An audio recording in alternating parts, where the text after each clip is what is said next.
is our national anthem tonight, the finish of it here at the Huntington Center. And now we'll turn it over to Bob Vergils down ice level with this special pregame ceremony we have planned tonight on our Hockey Fights Cancer Night.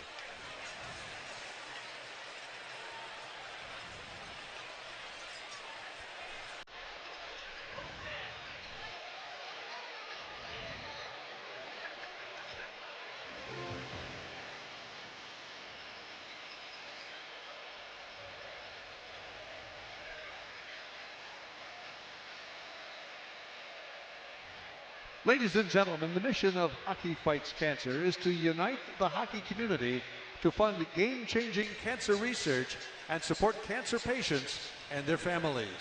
Tonight, we remember those we've lost, and we honor those who have battled or are still battling this awful disease.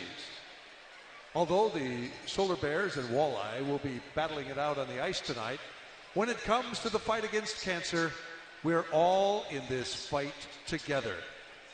Now we ask the players to raise their signs and sticks in salute and ask fans to turn on their flashlights and hold them high as we shine a light on all those affected by this disease.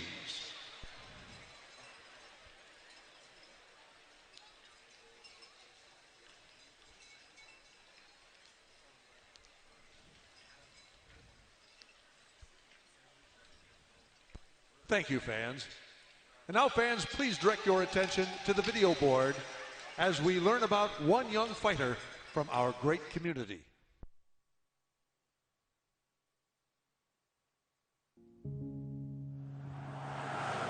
Just over the state line in Ida, Michigan, Wesley pitcher is back doing what kids are supposed to do. Mr. West, you're going to have some chance. Everyone likes him. You know, he's that kid. He's got a big personality. He's the one that kind of brightens everyone up. He's super outgoing. He's always looking for his next adventure. He's just a ball of energy all the time. Like the Energizer Bunny, I can't keep up with him. But his journey back to this point is full of tough news and heartache. It was May of 2023. Wes was in the midst of his soccer season when his parents noticed something wasn't quite right. After a trip to the ER and some tests, they got the phone call that no parent ever wants to get. They just told us to take him to the ER, and he needs some more blood work done. So it was, I don't know, maybe 2 o'clock in the morning that it was actually kind of broke to us.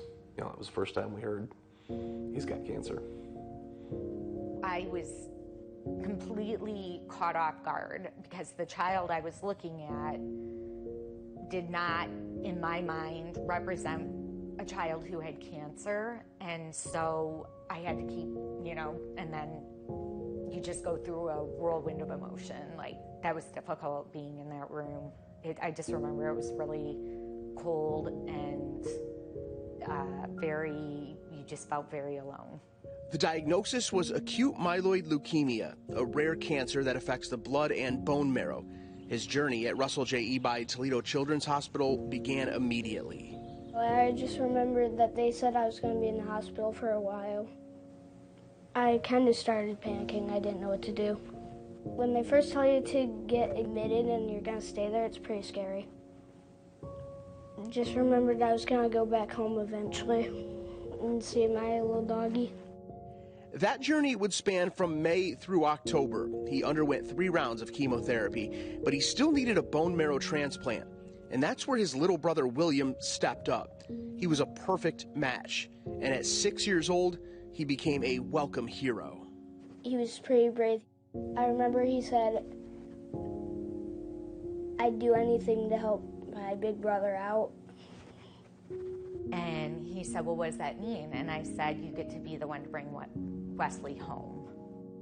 After a stay in Toledo, Wes was moved to Mott Children's Hospital up in Ann Arbor. That's where he struck up a friendship with University of Michigan quarterback Davis Warren. Warren himself was diagnosed with the same type of leukemia while he was in high school. His story from survivor to Division I starting quarterback helped Wes along the way. Whenever Davis was there, I felt like I was back outside again. Whenever I knew Davis was playing, that cheered me up when I watched him play. And now, as Wes is ready for his big moment here inside the Huntington Center, who better than Davis Warren to deliver one final message? This is Michigan quarterback Davis Warren. Wes, just want to say congratulations. So proud of you for ringing the bell. I know this has been a long time coming, and so proud of you, and can't wait to see what you accomplish.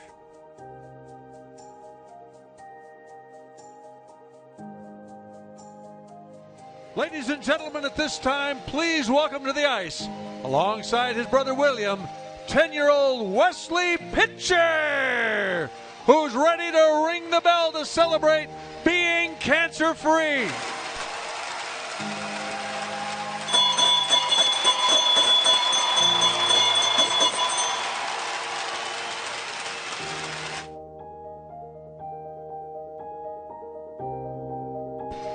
And at this time, fans, we ask that the captains from both teams skate over to center ice, as we're going to have Wesley drop our ceremonial puck.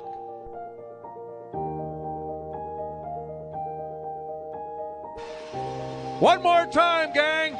Come on, let's hear it for Wesley Pitcher.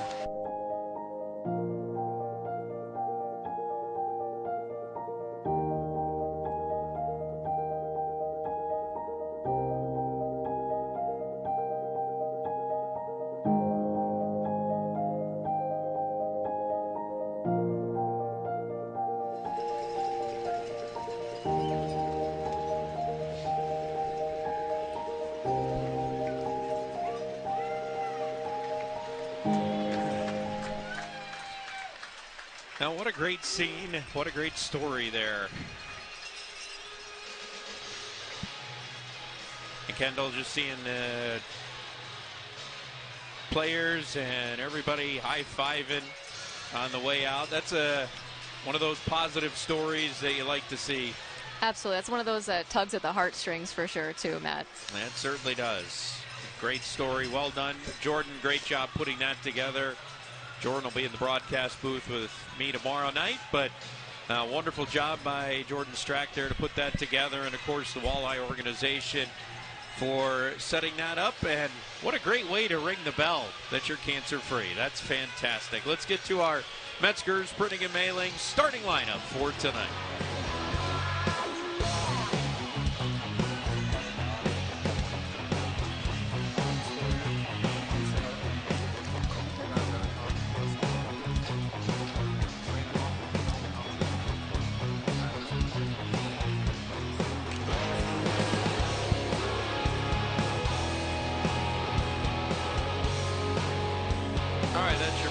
Printing and Mailing starting lineup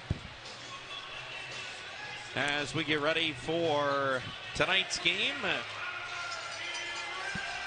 And our officials for tonight: David Lilly, number 25, Chris Rumble, number 26, who dropped the first puck tonight. He has battled leukemia before in his life and has gotten a chance to ring the bell before because he has beaten it. So good to see him working tonight's game. Your linesmen will be Felix Antoine Voyer and Brian Gorkoff on the lines. As we are underway here at the Huntington Center, Toledo has the purple jerseys going on tonight, and it's Orlando to go on the attack with a shot right on.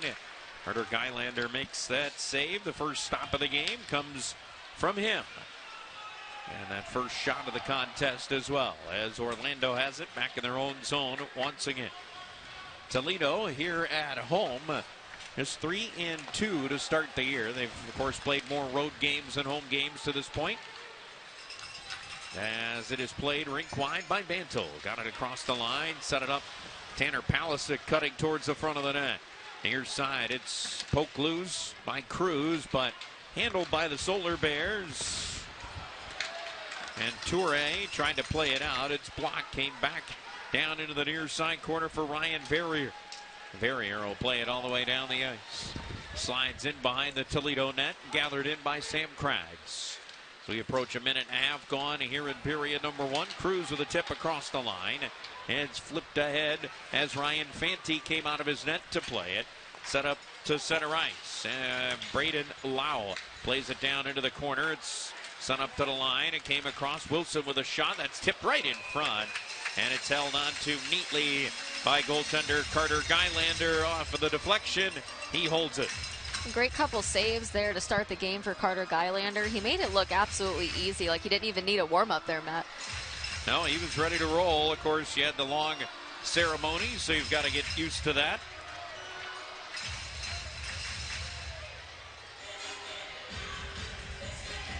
Carter Gylander, he's a draft pick for the Detroit Red Wings. That's right. And we're off and running here tonight.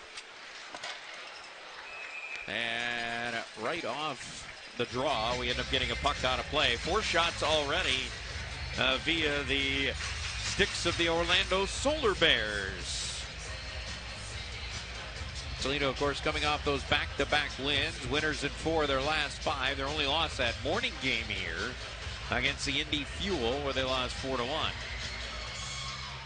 That last win being 6-2 over the Admirals. Yeah, down in Norfolk. Tough place to play, but, you know, Toledo actually, believe it or not, is unbeaten in regulation all the time against Norfolk. I keep saying, it's a tough place to play, but they go down there and win every time. Redicott, big hit as he went chasing after it. Ness stepped up to hold it in, but it's past him. And a chance coming out to center ice. Luchuk sent it across, and a shot there went high and wide. Tyler Bird let it go. And it'll be carried up to center ice by Ness. Ness coming off a very good weekend. 2 goals and an assist in the pair of wins down in Norfolk. Couldn't get a shot off, and it's wristed all the way down the ice. This will be an offside call as Kelly Bent got across the line ahead of the puck. There's a look at head coach Pat Mickish. Good chat with him before the game. Likes what he saw out of his team down in Orlando. Continues to rack up the wins. Head coach Pat Mickish, 9-3-1. After this weekend, we will actually be at the quarter mark of the season, believe it or not. That season's flying by. It's only November, man. I know. Toledo's had a lot of games here out of the gate. When you're already to this point, they'll be, close to 20 by the end of the month. But it's more spread out this year. You know, in previous years, we've always had that big finish, 16, 17 games in March. It's not that way this year. Centering pass blocked. Then comes up the near side wall. Grant Gabriel back with the Toledo Walleye after a stint up in the American Hockey League. He was 2 hours east of here with Cleveland. Centering pass was blocked, and Orlando will look to break out. They'll get it to center, then it's dumped back into that Solar Bears zone. That's something that Coach Pat Mickish said during the pregame show, is that Orlando is a very good team defensively, and so far they're showing that. Yeah, they are. Packing it in front of the net. Toledo yet to get a shot in the first 3 minutes and change. As it'll be played to center ice for Trenton Bliss. Coming across the line, backhand pass, near side, Hawkins. Dumped it in behind the net. It went into the near side corner. Swept up to the line, but a bit wide on its pass, and Spezja's got to come all the way back to center. Tyler Spezja chips it ahead, and it's inside the zone. Fanti out of his net. He gave it away as Spezja had it. Poked it up to the line. Quick shot. Schmerit got all the way through. And a save by Fanti. Rebound bounces right into the crease. And that's as covered as well by that netminder for the Orlando Solar Bears, who we saw a boatload last year with the Fort Wayne Comets. Great play right there, starting with Tyler Spezja. Was able to get that puck all the way up to Jalen Schmerik, and he had a great one-timer slap shot right there, and that started a series of shots, series of rebounds to make the save by Ryan Fanti. The goaltender back in 2015, the last time these two teams met, was Neil Conway for the Walleye. He had 34 saves on 34 shots, and he stopped 4 of 5 in the shootout. Shane Birchback and Tyler Barnes scoring in the shootout for Toledo to get the win. The last time these two teams played, that was March of 2015, March 11th, if you really want to get specific. And I know you wanted to with that, Kendall, so that's why we'll give you that as Carter Gylander makes a stop. This is brought across the line. Can you believe it's been that long? And they were actually scheduled, the original schedule had us going down to Orlando in March. Then it got switched due to the Orlando Magic schedule. Okay. Toledo will end up going now to South Florida to take on the Everblades for a weekend. That'll be good, right at the end of March, huh? That'll be a great way to get prepared for playoffs, too. No question. As the puck sent down into the near side corner, Toledo zone. Walleye going left to right here in period number 1. We're 4 minutes in. Centering pass to the side of the net. That's tipped wide. Nazarian had the look right at the side of the net. Era Nazarian as it's played down into the Toledo zone. Handled by Gylander, played up the far side wall, and out it goes. Driven in wide of the Orlando net. 5-1 the shots favor Orlando. Here in the early going on our Force View shots on goal counter. As it comes across, Gabriel creeping in. He gets all the way behind the net. Thought about handing it off there. Finally he will. It'll be to Mantle. Between the circles, he'll let a shot go, and a rising one hit the back window. That thrown up to the line. Kept in or no? Nope. They say offside is the call. Remember, Forest View Bowling Restaurant and Bar, family entertainment in Bedford, Michigan. Great food, bowling, and beverages. Hey, join us at Quimby's, too. As that play just bounced off sides, Brandon McCallion kicked it back in. Just barely over the line. Very good call. And McCallion's already found the back of the net. How about his start? 6 points in 13 games for Brendan McCallion. Schmerich after the puck down in the near side corner. And it'll be played up and out. Schmerich tipping it in, and Cruz will get it deep.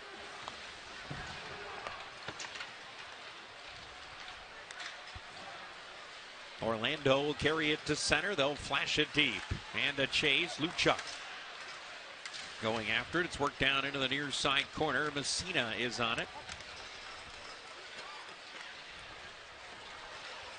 It'll be floated right to the side of the net. Gylander will knock it down. He's going to hold on to that. We'll get a face-off coming up in that Toledo zone.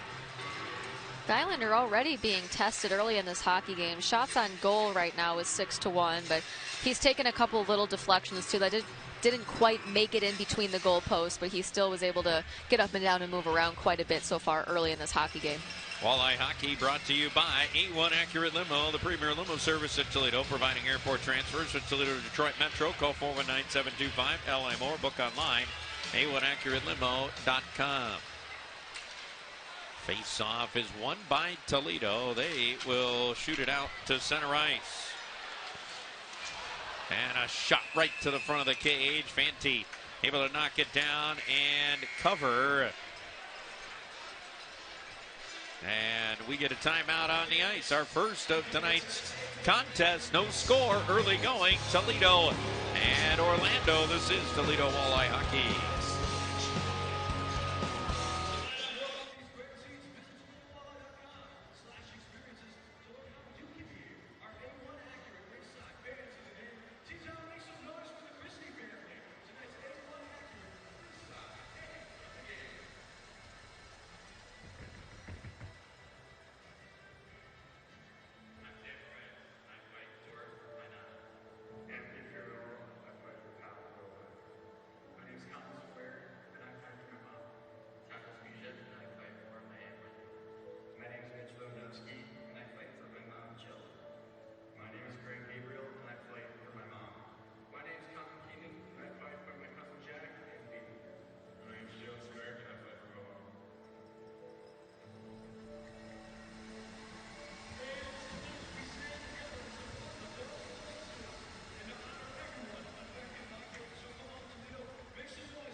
Our Hockey Fights Cancer night here in downtown Toledo. And of course, a big crowd, a lot of folks in the house, and there has been a lot of noise in the breaks even.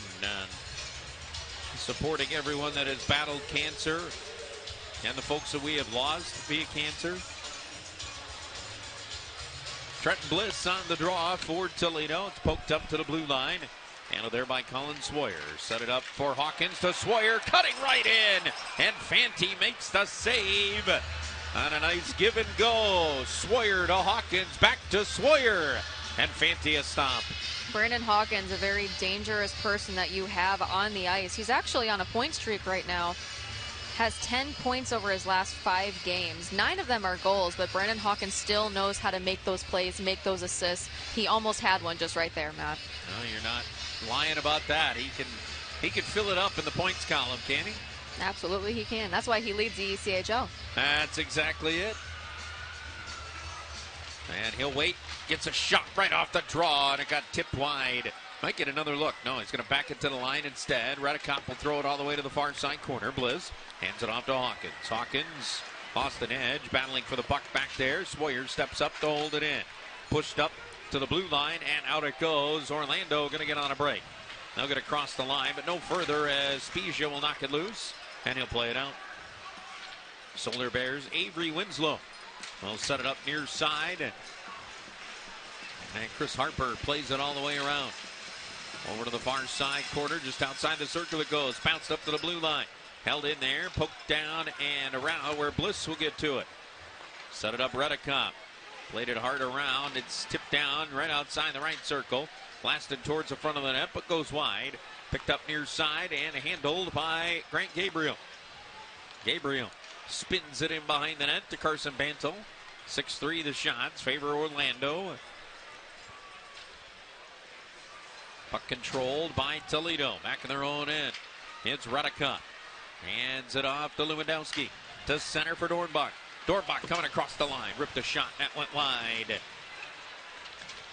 Down into the corner it goes. Picked up Ness. Ness off for Lewandowski. Got a shot away, but Fanti makes the save. He'll hold on to that on the chance by Mitch Lewandowski, coming off that big season he had with 52 points in 57 walleye contests. Mitch Lewandowski had a heck of a rookie season last year, Matt, and it's no different this year so far. He's producing a lot of huge plays here for this walleye roster this season. Yeah, playing on a line with Casey Dornbach and Griffin Ness.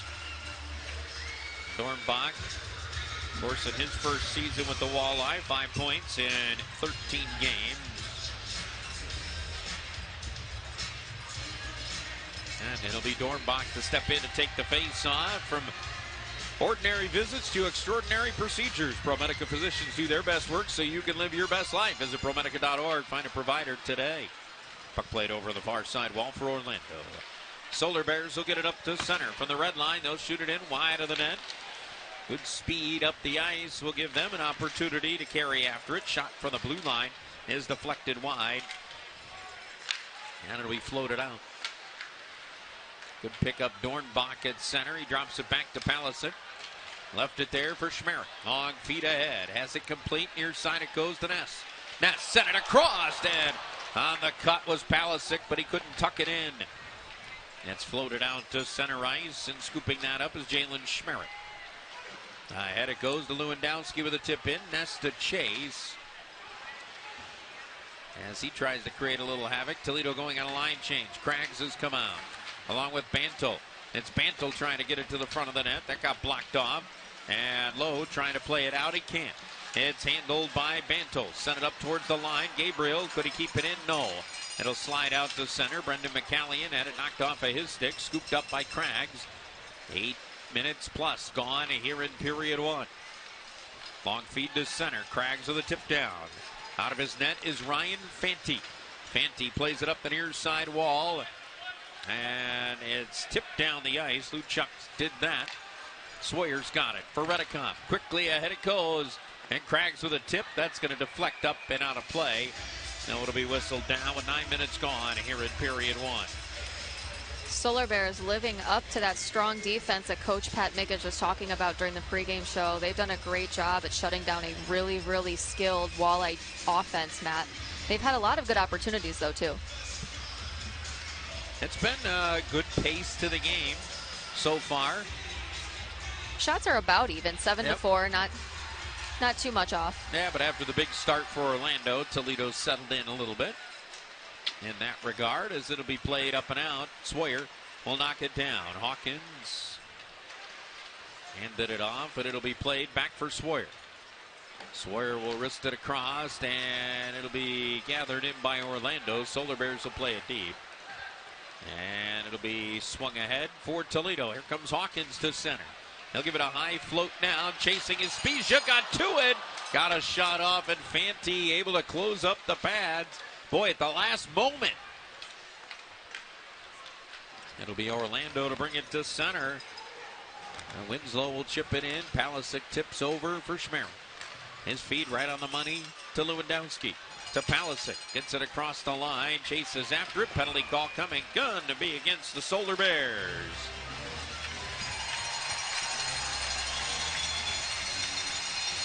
.956 the time of the call. And it is going against Jimmy Mazza on a high stick. Toledo will go on their first power play of the game.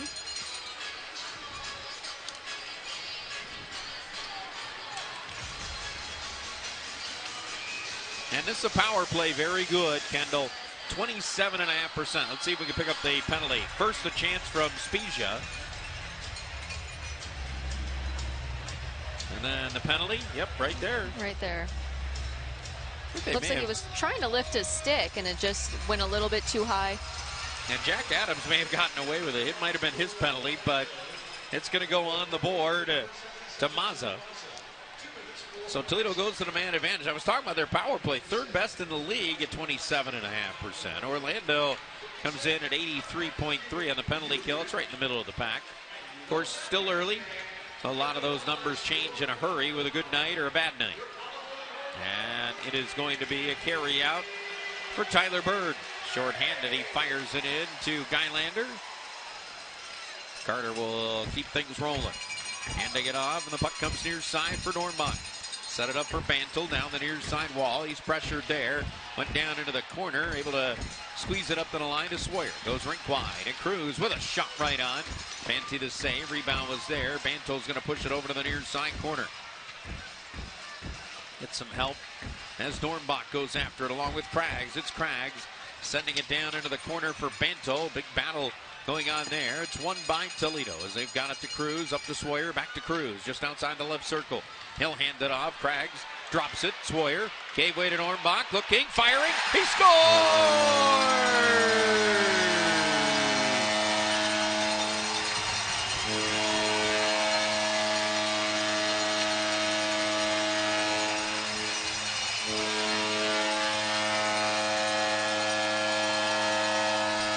Casey Dornbach with his first in a Walleye uniform.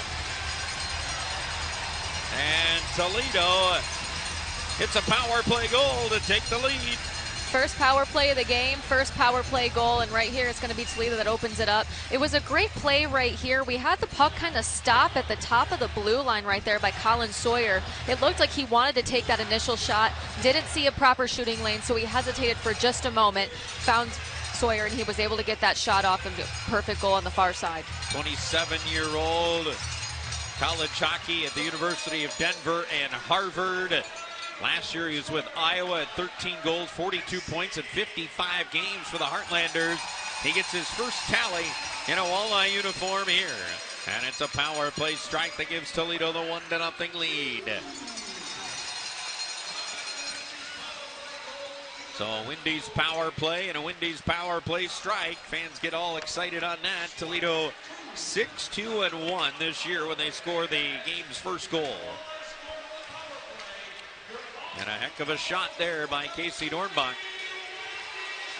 Surprising how open he ended up being there. How about the movement of Toledo on that power play? Absolutely. Toledo was able to cycle that puck very, very well. There was a little bit of a mix-up early on in that power play. They were able to get themselves back together and be able to possess that puck very well in the offensive zone with a great shot by Dornbach. Couple of shots on that power play that finished with the goal. We've ticked under 8 minutes to go in this opening period. Bliss playing in his 150th pro game. Sidesteps a check. And the puck stays inside the zone. Era Nazarian will play it. And then Toledo will bump it out to neutral ice. Right back it goes to Brendan McCallie. Off for Grant Gabriel. Puck will be thrown down into the Orlando zone. Set up looking for it was Hawkins. Sawyer and Cruz on the helpers. On that goal by Dornbach. Shot for the blue line. Tipped wide. Hawkins was in front. And it comes down the near side wall. And good hit put on. That's going to allow McCallion to take the puck and come up to center ice. I want to ask you as well, when we get a chance, we'll look back at that shot. Just on the way Casey Dornbach is sizing up Ryan Fanti and where to shoot, right? And right. I want to get your thoughts on it when we get a chance, because you're looking at it from a goaltender's perspective and where he gave that opening. Shot was tipped wide. Good look in front of the net for Ryan Verrier. Puck played. Top of the circles. Luchuk with a shot. That's deflected wide. Good collision along the near side wall. A couple of Solar Bears going in there. Forces it free for Braden Lowe. He'll play it up to the blue line. Kicked over to the top of the right circle. Back to Lowe. Going down to the corner. He'll center it. Looking for it in front. And it's swept right through the crease. That time by Verrier. Kept alive. And a shot from the left circle. Turned away. As Jack Adams got the look from the left circle. At the blue line, it's tipped in and right on. Goaltender Carter Gylander, he makes the save. He holds on. Toledo has the 1-0 lead, courtesy of Casey Dornbach with a power play goal. And Toledo leads it 1-0. This is Walleye Hockey.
Well, we got a 1-0 game. Here's another look at the goal, Kendall, and what we were talking about. And I'm just curious of how Casey Dornbach sizes this up.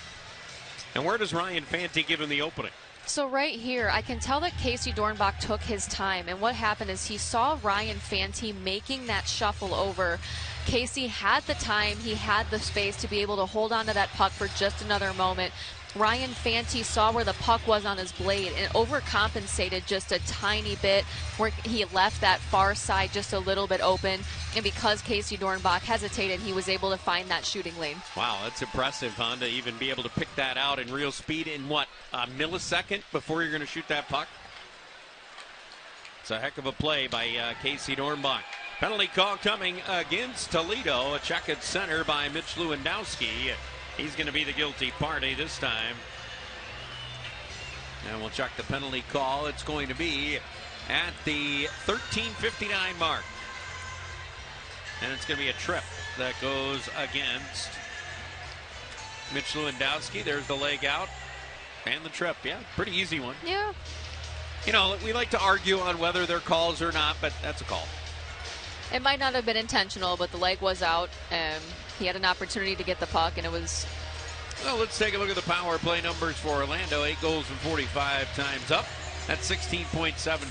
Walleye penalty kill, 15th in the league at 82%. Had a good run down in Orlando, though. They were very strong. 8 for 8 against Norfolk on the weekend. 12-7 are the shots, so Carter Gylander's been the busier of the two netminders, and he figures to be busy with a penalty kill going on. As the Battery Wholesale penalty kill, we'll see Toledo clear it down the ice. With over 75 years in T-Town, Neuter brings local roots with the power of a national team. From capital projects to plant turnarounds, Neuter, the hometown team to deliver complex construction projects. Puck along the near side wall. Toledo going to try to dig that out. Spezia kicks it up to the line. Winslow Goes rink wide, takes a return feed up near the blue line. Set back down into the corner. Cruz watching him. Now it'll be McCallion to take over as it's played around near side.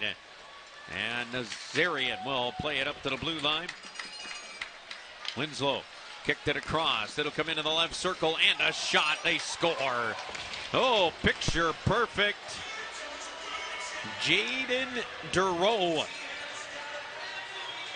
will tie the game at 1. The power play striking for both in the first period. Pretty early on in that power play, too. We have the play starting up there at the blue line where Durow was just waiting by himself at the face-off dot in the circle. This time he was able to pick the near side of Carter Gylander. You can see that, though, where his eyes were, it's almost like he looked away from the puck a little bit. He was looking down as his shoulder went up, so it was almost like he missed the puck going over his shoulder. But Gylander does have the size to make up for it, so it was a very, very tough shot to make.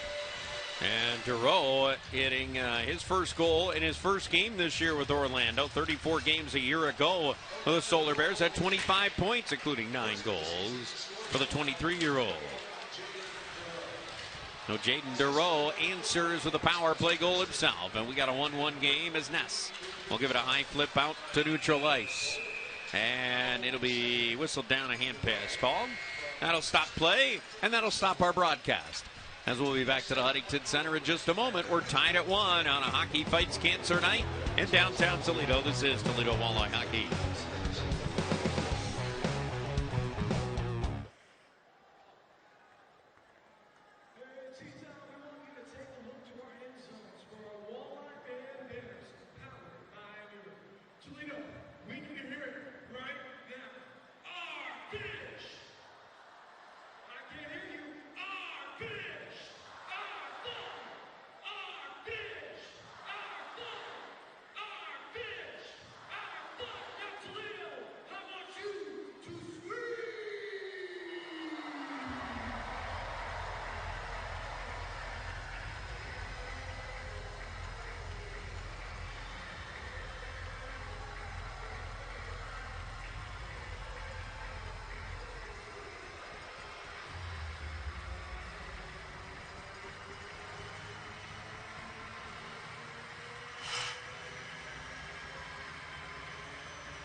Well, this crowd, another good one. We'll get our paid figure later on tonight.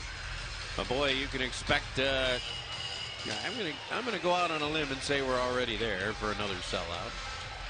I would say so, and the crowd's already just as hype as they would be. We're just a little amount of people still filing in. Still in the first period, though. It's still early in this game. Yep. Yeah, still 4:37 to go here in the first, and a 1-1 tie. And you got to remember, Kendall, there's a lot of people out enjoying the fine eats here at the Huntington Center. As Trenton Bliss will get it across the line into the Orlando zone. And play it up the near side wall. I know you have a tough time not running out right away when you get here to feast at the Huntington.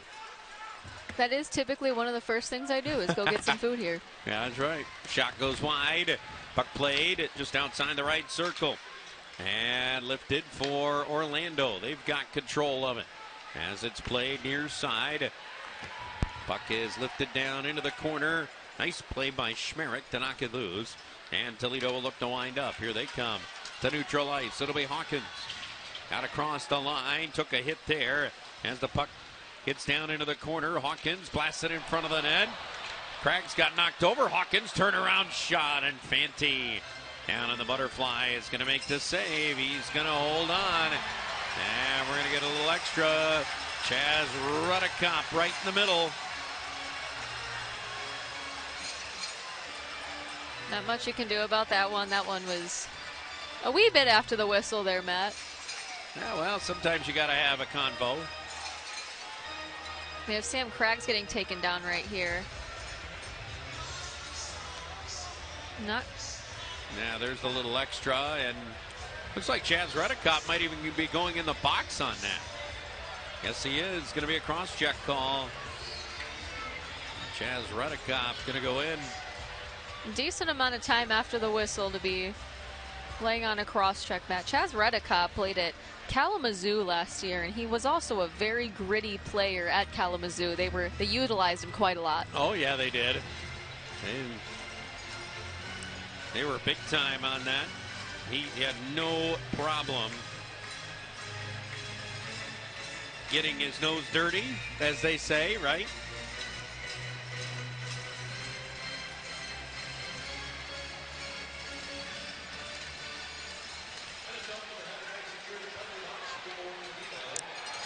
And off the draw, good block. Toledo is going to get to it.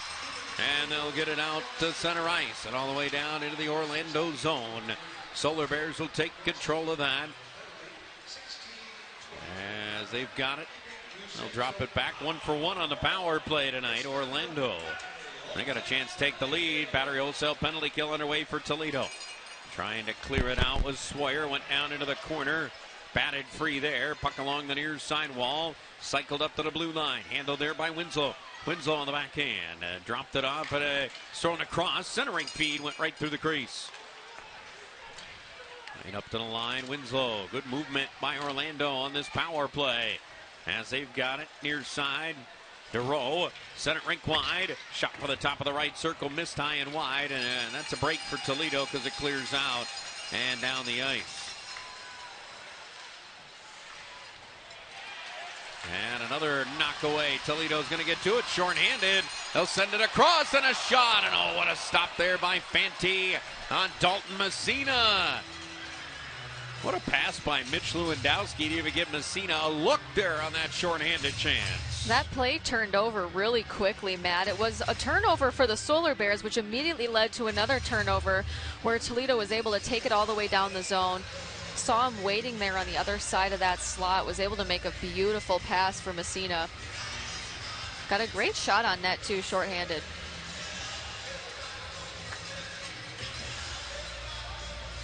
Face-off will be to the right of Ryan Fanti. Off the draw, Spezia will play it for Toledo all the way back to Brendan McCallion. He'll go to center, and then backhand flip will go up and out of play. Yeah, first thing Orlando's saying is he was back in the zone. It should be a penalty. Linesman right along the wall is saying no, it was outside the zone. Now they're going to get together and talk about it here. Just to make sure, let's see. Did he take it inside the zone? No. Nope. The puck was still on the blue line, but not over it. Nope. Yeah, nope, they're going to...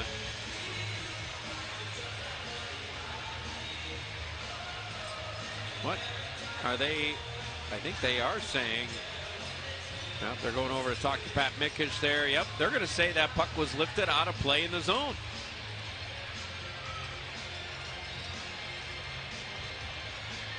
So Brendan McCallion's going to go in the box.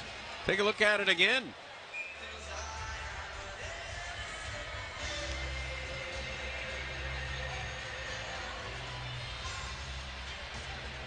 Not quite sure on that one, Matt. Yeah, and no, he's outside the blue line. Yeah, Pat Mickish has a major argument with this one. His foot was in the zone, but the puck was still over the blue line. That's right. As long as the puck is outside the zone. Wow, another penalty call. 5-on-3 for a 40-second stint. So a delay game call going against Brendan McCallion. And centering pass in front of the net. It's knocked away there. It cleared. High Toledo as Swoyer is able to send it out. Now, you want to talk about an interesting moment in this game. In our first of 3 straight. Centering pass in front of the Toledo net. Tipped up to the line. Well, Chaz Redekop will be the first one out of the box. He'll have to jump into the play 5 seconds from now. If Toledo can hold him off the board. Shot from the line. DeRoe is blocked, and Toledo clears it. Redekop came out of the box, but it goes down the ice. Here's side. Good move. Spin move there by DeRoe. Got across the line, but then he lost it. Orlando 1 for 2 with the man advantage. They are going to spend almost the rest of this period on the man advantage. Good hit by Sam Craggs. Collision there with Touré. As it goes all the way down into the corner, back up to Touré at the blue line. He'll hand it off. It looks for their turn feed. He'll get the shot off from the top of the circle. And the 6'7", 230-pound defenseman let it go. But Carter Gylander with a save, his 13th stop of period 1. Carter Gylander so far has been doing an excellent job on keeping himself perfectly square to that puck. Almost all of those shots have gone right into the middle of his chest protector, which is a perfect spot that you want to be. There was only like one other puck that went into his glove, and with the exception of the goal as well. But most of these shots that he's taken so far has been right in the logo of his chest. It's time to score. Great insurance. Call Martin and Larkin Insurance, your local auto owners insurance agent, to score your best options for your needs. That's simple human sense. Off the draw, it's held in. We've gone inside a minute.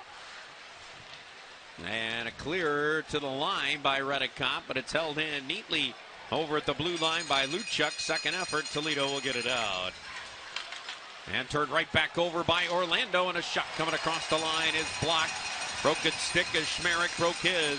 It'll go to the line. Kept alive, centering pass in front of the net, missed wide. 10 seconds to go, and diving out to grub it is goaltender Carter Gylander. Hey, that last power play goal by Orlando was our garbage goal of the game. Brought to you by Redbox Plus Dumpsters, providing friendly, reliable service in the Toledo area.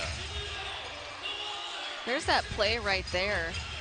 Gylander had a great save that sent it to the far side, and in comes the rebound. He was a little bit proactive on that one as well. He didn't wait for the puck to come to him. He was the one who pounced on that puck before it even crossed the slot to prevent any more scoring opportunities.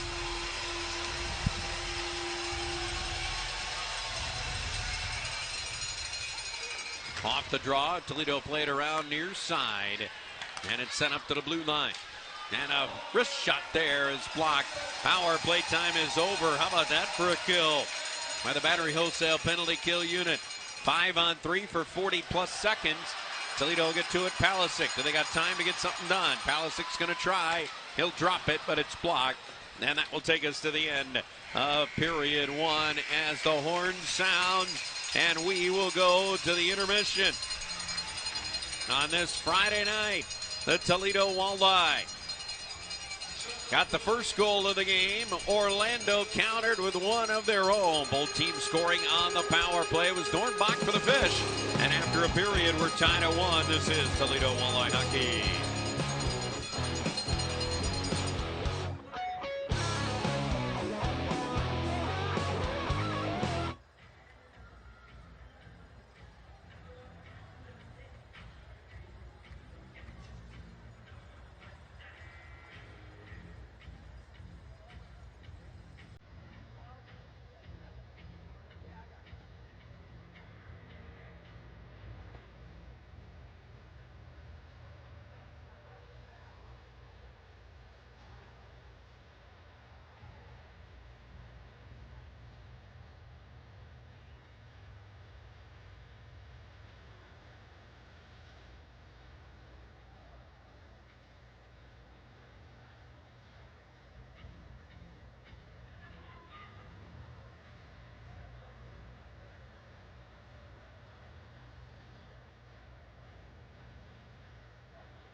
All right, this Hockey Fights Cancer night in downtown Toledo. We are tied at 1 after one period of play. Matt Melzak, Kendall Linnekugel here in the broadcast booth. It's time for our corner dental check-in. So let's go just outside the locker room right now to kind of break down that first period a little bit. And we welcome in Toledo Walleye assistant coach Brent Bain after one period of play. Brent, your thoughts on that first period of play? It felt like Orlando got after you a little bit there in the first, but Carter Gylander was very sharp. Yeah, Gylander played strong. Overall, I thought we were flat. I didn't like our legs, especially in our forechecking mentality. We were late getting to stuff, whether we were just late on it with our legs or we were putting in easy spots for them for retrievals, allowing them getting their long transition. And then you could see that they did a great job with their dumps, and they were on top of our D when we were going back for retrievals, making it harder on us, and that's why they're able to sustain some time in our D zone. Now, Brent, Coach Pat Mikic mentioned during the pregame show that Orlando does have a very strong defense. They've definitely showed that by taking away a decent amount of shooting lanes. What are your thoughts on how to tackle that challenge moving forward? I think we can shoot more. I think there's still times when we can throw a puck off a pad. It doesn't have to be the prettiest goal in the world. It's just getting more of that mentality of we're going to get to that net, and then having that mentality of we're going to get pucks there as well. And we can still do more in our O-zone in terms of with our motion and stuff like that, kind of draw them away from the net to open up some more for ourselves. But overall, we just need to find our legs to get a little more intensity here.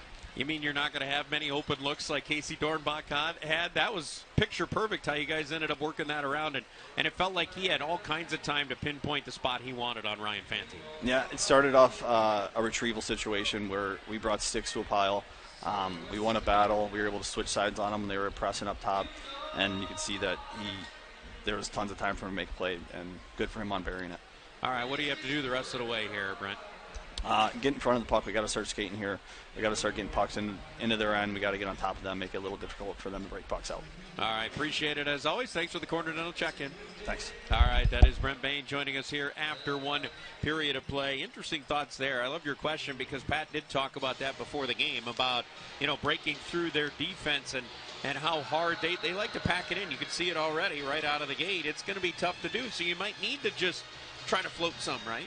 Right. As many shots as you can get on the net if possible, the better.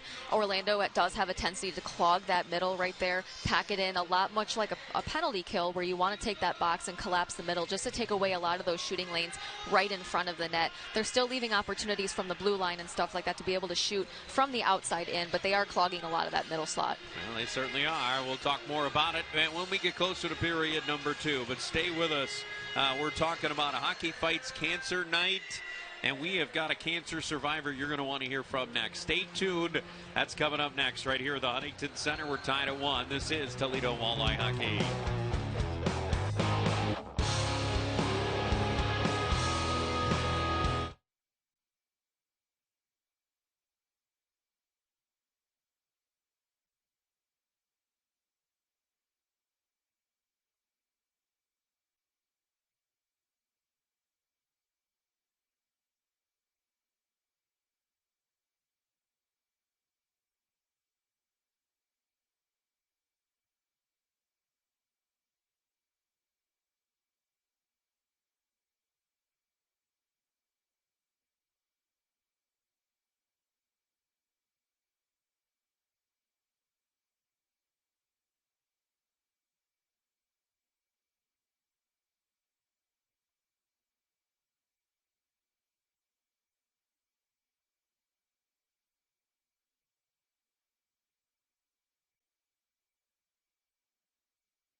All right, stay right there.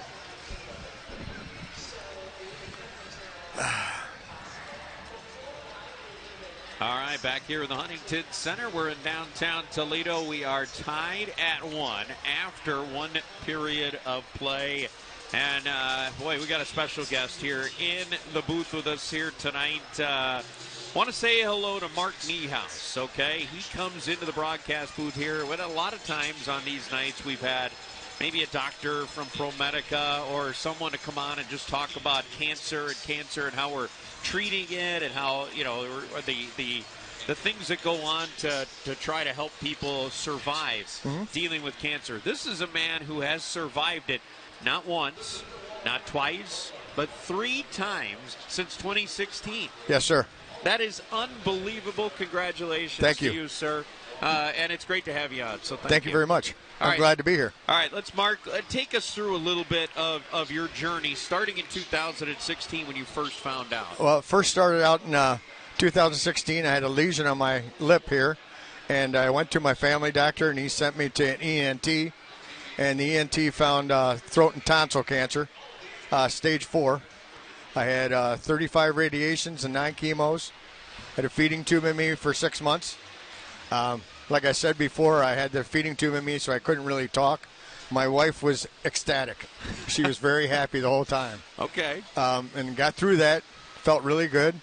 And then a few years later, my sister-in-law found some spots on my neck, and I had melanoma.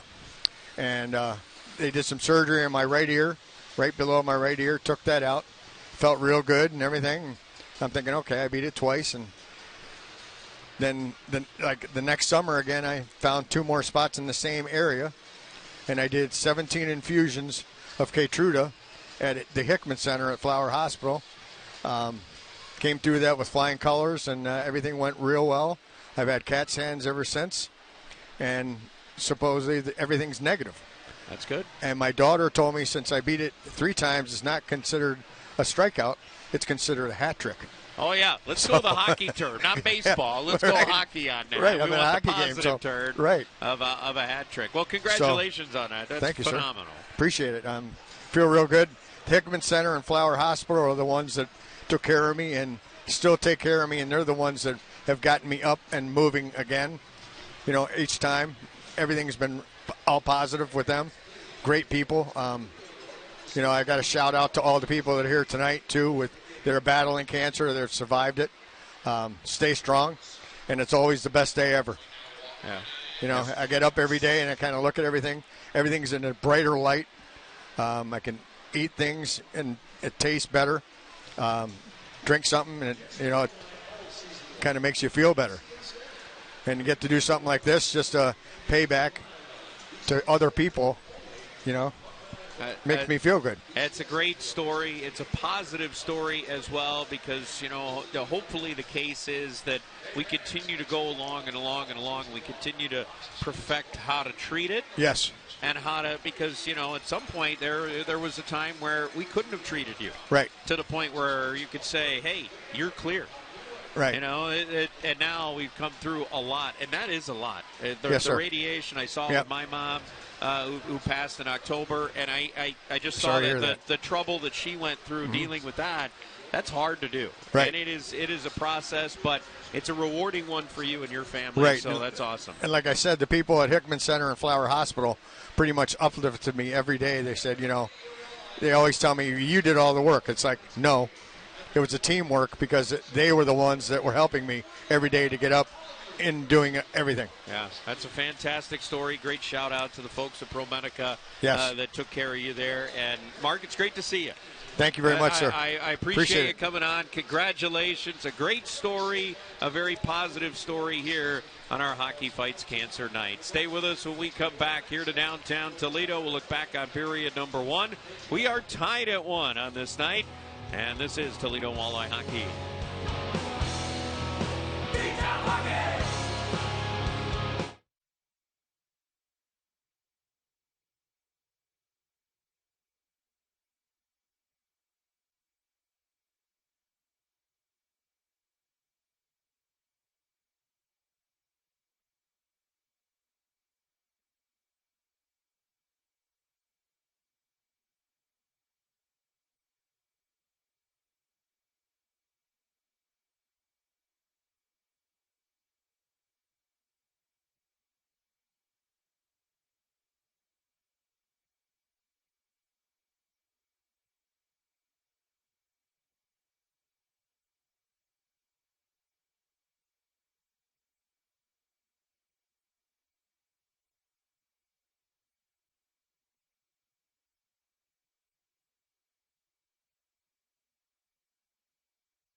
I was thinking about.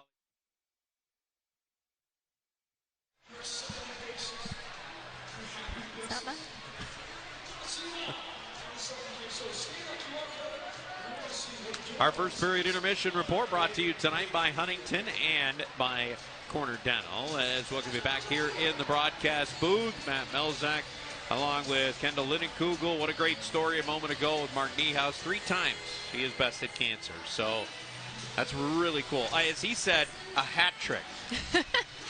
Not a strikeout, a hat trick. A hat trick in beating cancer. Now, that is a record to hold. That is fantastic. Who knows? Maybe we'll see a hat trick here tonight. Let's take a look at the highlights from that first period of play.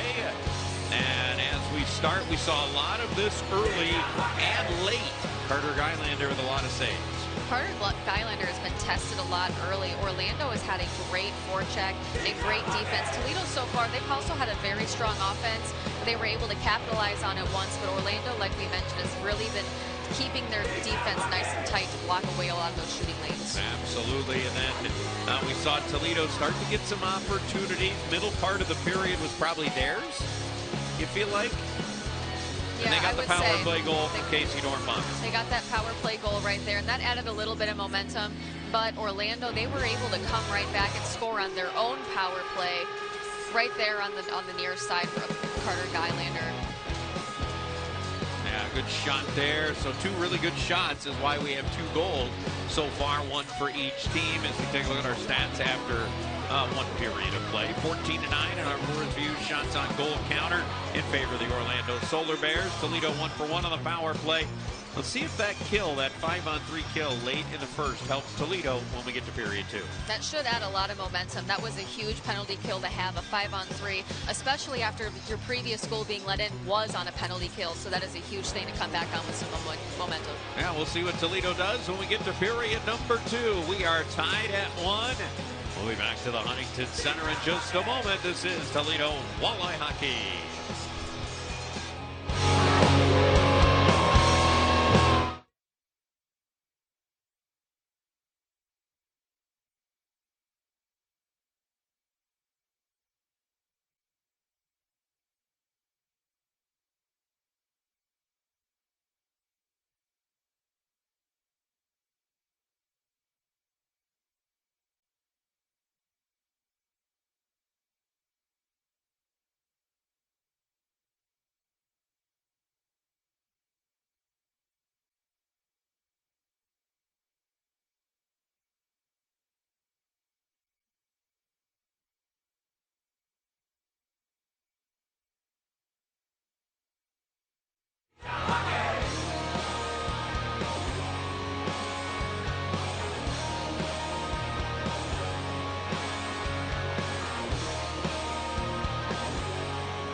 All right, the Toledo Walleye and the Orlando Solar Bears ready for period number 2.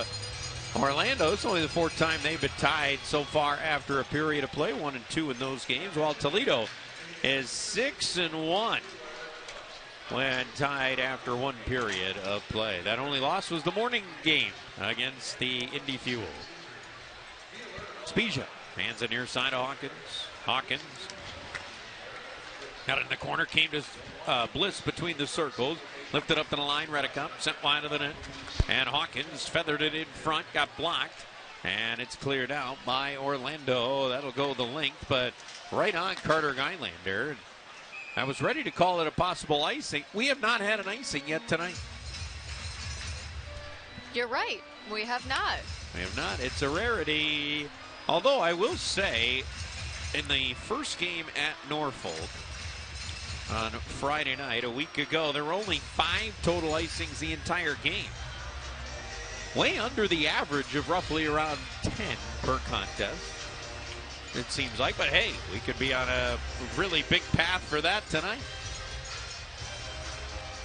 37 seconds gone here in period 2. And off the draw, puck goes over to the near side wall. And played Lewandowski, left it there with Toledo traveling right to left here in period 2. Jalen Schmerich going to wind up. We'll see if Toledo, as Brent Bain talked about it, not getting those legs together. And guess what? There's your icing. Yeah, we got an icing call, our first of the game. And that means for every icing this season, Renewal by Anderson donates $5 to the American Cancer Society. So if this was a night to ice the puck. How fitting. Yep. You jinxed it, Matt. I brought out an icing. You're right.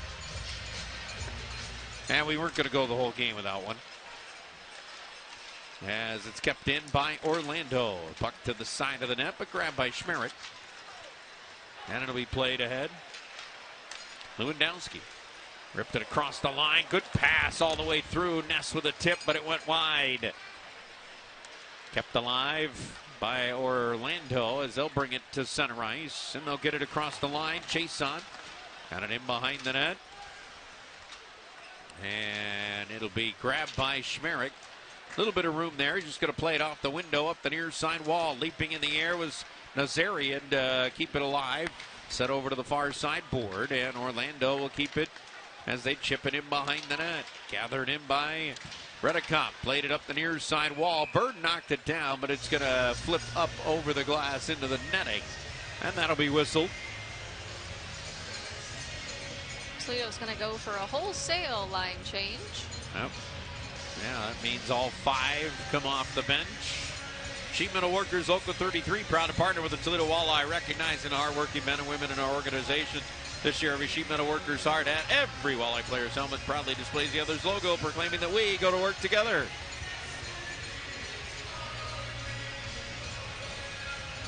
One tie here in downtown Toledo. Off the draw, it's gathered in by Craggs.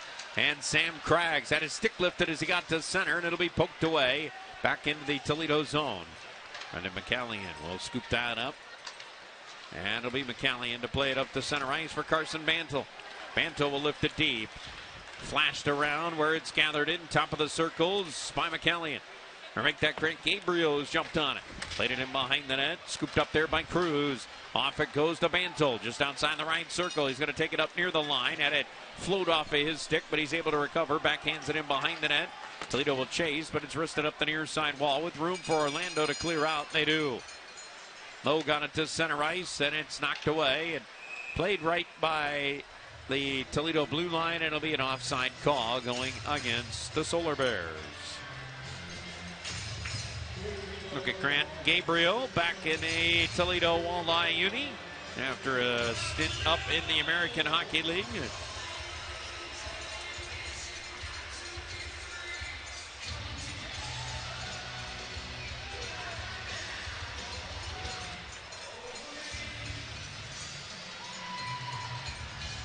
Yeah, 7 games so far this year with the Walleye for Grant. Off the draw, it's tucked down into that Walleye end. Set up far side and scooped ahead to Josh Nodler. Nodler taken down. Just outside the right circle. Played in behind the Toledo net. Worked up the near side board. That time racing up was Winslow to keep it inside the zone. Had it taken away, and a high flip will get out to center for Messina. He gets into the offensive zone. Messina sets for Nodler, and his shot deflected wide. Darian Pilon was dropped right at the side of the net. That was away from the play. All of a sudden, the puck came rolling his way. And he was down on the ice. Couldn't do anything with it. Schmerich back in his own zone. Gets some help from Nodler. Till he's upended, but Redekop's right there to play. And gave it to Darian Pilon. Little drop back. Nodler has it. Sidesteps a check. Former Bowling Green Falcon for a season. As he'll send it down the ice. Spent most of his career at Michigan State, Nodler. He goes to the bench for the change as Spezia will chip it deep. Another one of those players that's played down the road at Bowling Green. Tyler Spezia as he sends it behind the net for Bliss. Worked up to the line. Kept in by Toledo as Palisic sent it side of the net, but intercepted there. Orlando to get it out to center ice. And we've had a whopping one shot so far in the first 4 minutes of this second period. That was by Orlando. And it was in the first, 20 seconds of the period? Yeah, the puck possession between both teams right now has been incredible so far in this period. Spencer Kirsten will play it up to the line. And it's kept in by Orlando. Kick side of the net. Little spin. Trying to center that one was Luchuk. It got blocked. Worked over on the far side wall. Madaro couldn't keep it in, and it's going to go the other way. Backhand try. Hawkins steered aside. Brandon Hawkins swings it up to the line. Grant Gabriel's on it for Hawkins. Behind the net, Spezia. Spezia back for Hawkins. Quick shot off a leg in front. Centering pass. It creeping in was Dornbach, but he couldn't get a stick on it. He'll get another look. Low rim in the left circle. Fired it right through the goal mouth. And it'll spin all the way up to the blue line to Brendan McCallion. McCallion tucks it in behind the net. Chasing after it is Dornbach. Dornbach, good collision there. Puck came free to Ness. Up to the line it goes Gabriel.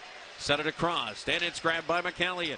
McCallion tucks it in behind the net with 5 minutes gone here in the second. Centering pass. Gabriel, a shot, rebound. They score!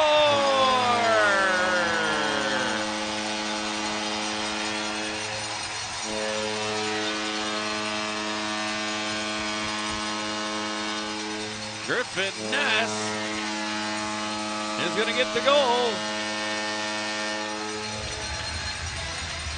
Griffin Ness already having one heck of a rookie season. Let's take a look at this play one more time. It started below the net. They were able to pass it up to the high slot.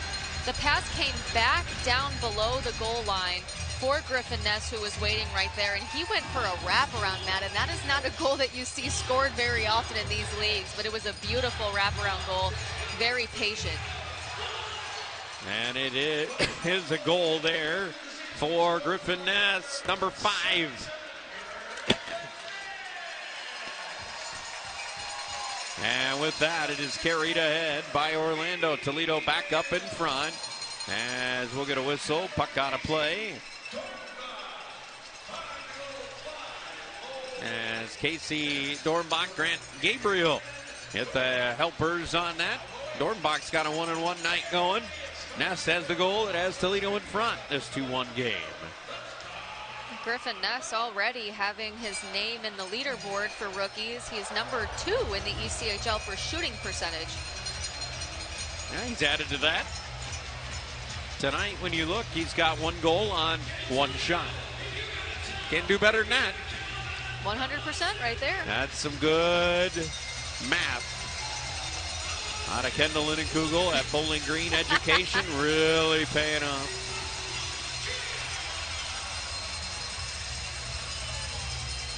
.522 gone here in the second. The time of that goal was 5:08. Ness from Gabriel and Dornbach. And Toledo going on the attack again as Schmerich let his shot go. That got blocked. Pilon turnaround chance. Blistered that slap shot, but it was stopped by Fanti. Puck down in the corner. Trying to free it up was Nodler. Bounced up to the line. Palisic. Over it goes to Schmerich. Schmerich throws it down into the corner for Messina. Messina along the wall. Trying to cycle it back to the line. He does for Schmerich and a shot. That's twisted away by Fanti. Grab Pilon. Set it in front. Little drop and a shot by Messina was blocked. Puck loose in front of the cage. Toledo really getting after it here over the last minute to minute and a half. Kendall just holding Orlando inside the end to our left. They've been really able to cycle the puck very well in their offensive zone. A lot better as opposed to last period where they only had a couple of stints where they maintained the puck possession in their offensive zone. So far, it's been the majority of this period, Matt. As it's flipped out by Orlando, and Craggs will drop back to play it in his own zone. Bothered there, but gets a little bit of help from Bantle. Sets it ahead for Cruz. Back for Bantle, and it hit the leg of the defenseman for Orlando. That was Wyatt Wilson. As it's Cruz to play at center. He's got a man open. That's Craggs into the right circle with a shot. And Fanti the save. He'll cover up. And we've got a timeout on the ice. Griffin Ness has found the back of the net for the Walleye. Here in the second, Toledo leads it 2-1. This is Toledo Walleye Hockey.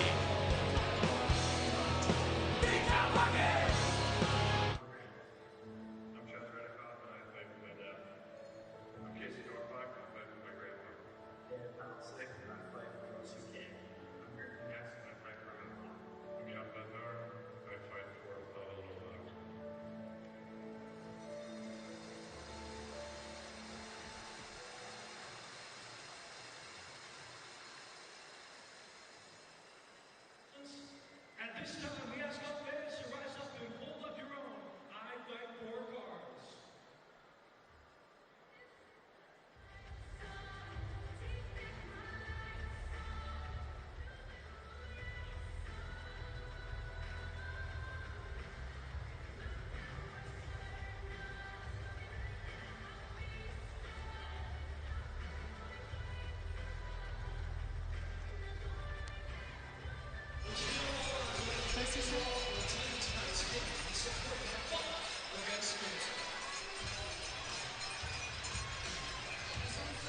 All right, back here at the Huntington Center. Some of the folks here in attendance, and some of them showing the signs during the break who they fight for.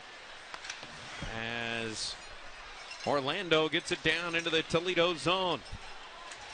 Played by the Solar Bears as they try to counter once again. Remember, Toledo led 1-0. Then the Solar Bears tied it in the first. Toledo countering another goal here in the second to lead it 2-1. Can they add on to it? Puck flipped up and it will get out. Knocked down with a high stick though by Orlando. Face-off will go to center ice. Now never miss a goal from your team again with FloHockey. You have access to all live events this season. Visit FloHockey.tv. Catch all the action and archive footage of the event. That's FLOHockey.tv.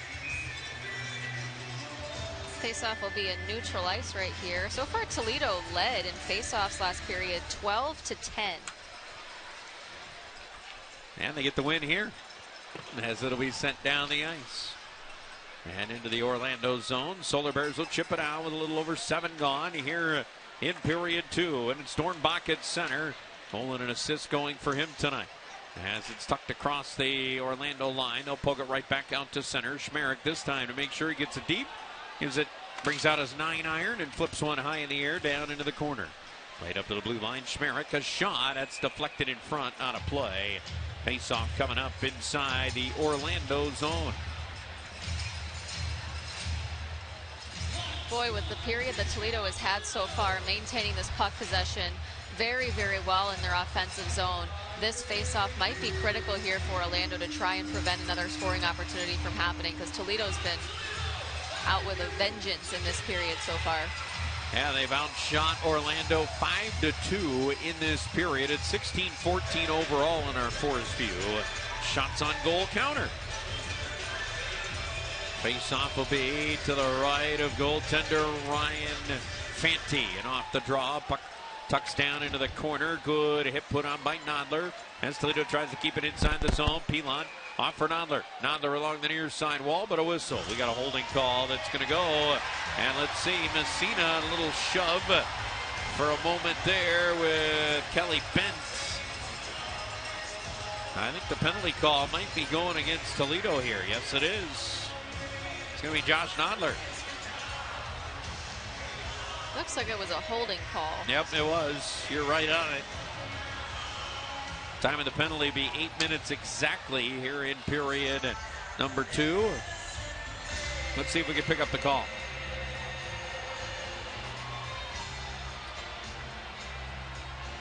Now they put Josh Nodler in the box here. I'm thinking it might have been Darian Pilon on that, but it might have been Nodler a little bit earlier in that sequence. Nonetheless, Toledo will go back on the penalty kill.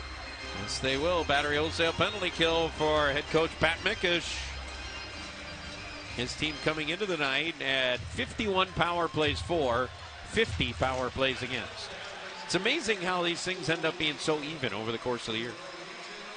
We'll see if it is by the end of the season, as Orlando has it now. They're not even at this point because this is the fourth time of the game that Toledo's been shorthanded. And one of them really not a legit call, as it was a miss by the officiating crew, which happens. Always got to remind folks, they're learning too at this level, right? As a shot is blocked. As the puck controlled by Orlando. They'll work it around the Toledo zone. Set up at the blue line. Winslow will set it in the left circle. And a centering pass skipped wide. Kirsten along the near side wall. Plays it up to the blue line to Winslow. Back to Kirsten. He'll look. Tried to fire a shot. That was instead right back to him. This time he'll just ring it rink wide. And he wants the shot from the left circle. And DeRoe's chance was blocked up and out of play with 1:02 left to go in the power play. And a battery wholesale penalty kill for Toledo. Both teams going for their respective line changes here. Toledo will have the Jalen Schmerich, Sam Kratz line for the penalty kill.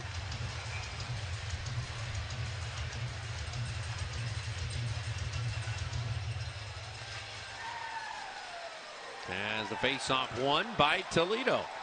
And there's why you bring up that faceoff stat, because of situations like that is where faceoffs matter so much. As it sends Orlando reeling and dumped in. Guylander going to play it himself, and he plays it out. Boy, what a weapon. You and I have talked about that over the years. If you could play the puck as a goaltender, whew, it's very helpful.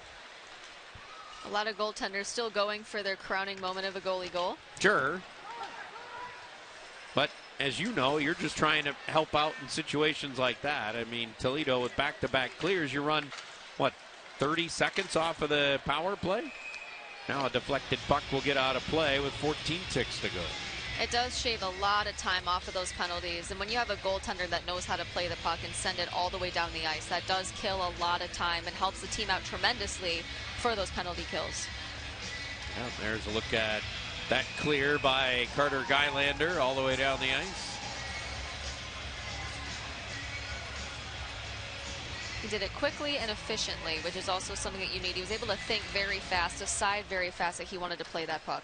Absolutely. As we near the halfway mark of the game, as a shot right off the draw by Kirsten was blocked.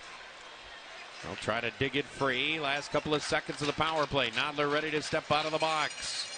It's tucked down into the corner and digging away.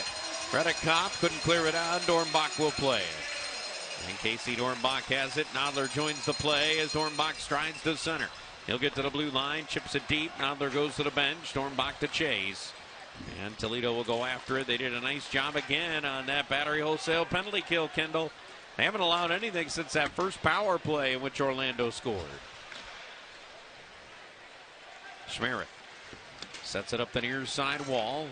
And it'll be tipped by Lewandowski. Not out yet. Held in by Lowe, who plays it in behind the net. And grabbed by Schmerich. Takes a slash there and lost the puck in the process on a turnover. Luchuk couldn't get it on net. Pops up to the blue line. Kept alive there by Mazza. Got it in behind the net. It comes right back to him just outside the right circle. Back in behind the net again. And in behind the cage is Lowe, trying to center it. And it's played up to the blue line. Under 9 minutes to go here in the second. Mazza kept it alive, but late offside call going against Orlando. That'll give Toledo plenty of opportunity to play it. They could use a line change. We'll see if they're able to get one with Lewandowski. Setting it ahead, Hawkins chipped it across the line. Bliss trying to get it deep, he will. That should give Schmerich a chance to go off the ice. And Toledo will finish off their line change. As the puck gets to the red line, dumped in by Orlando.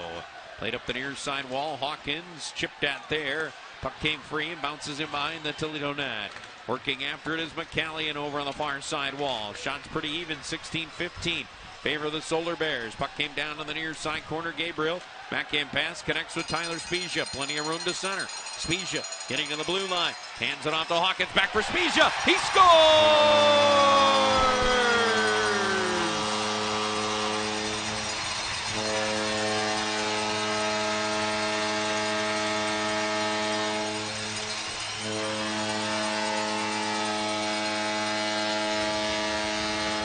What a give and go. Hawkins and Spezia working it out to center.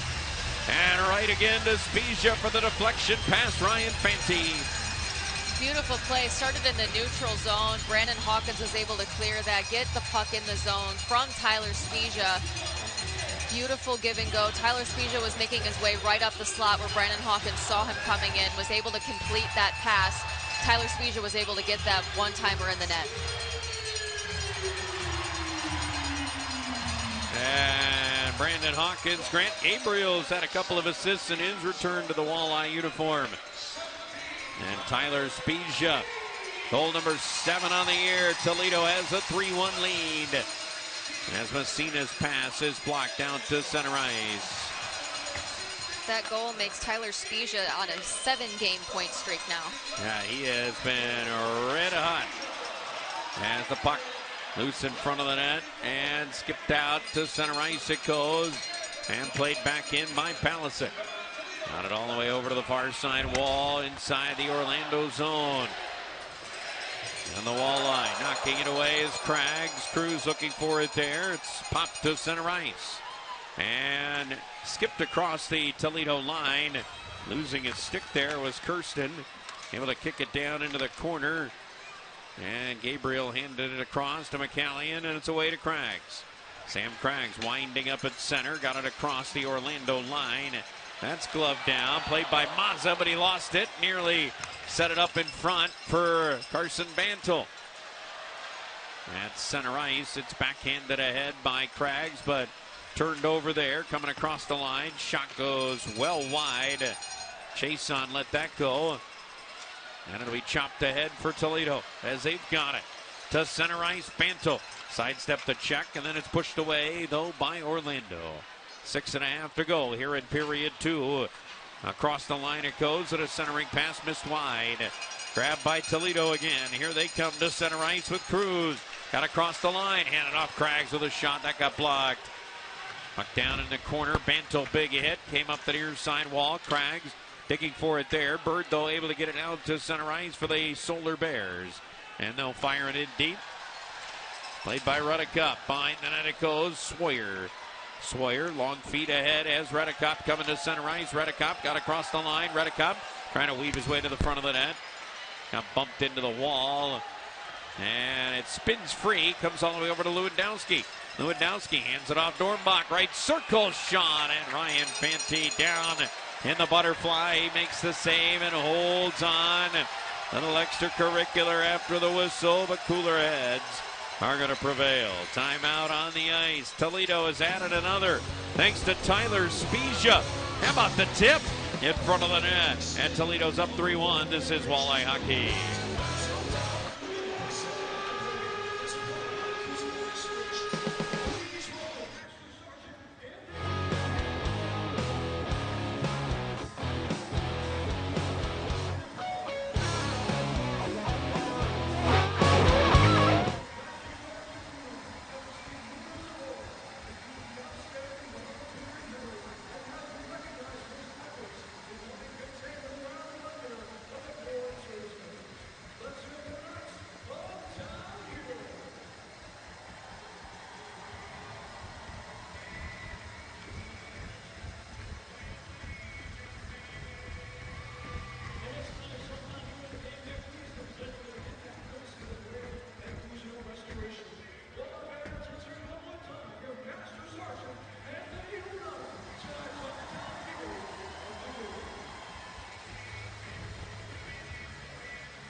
All right, back here at the Huntington Center.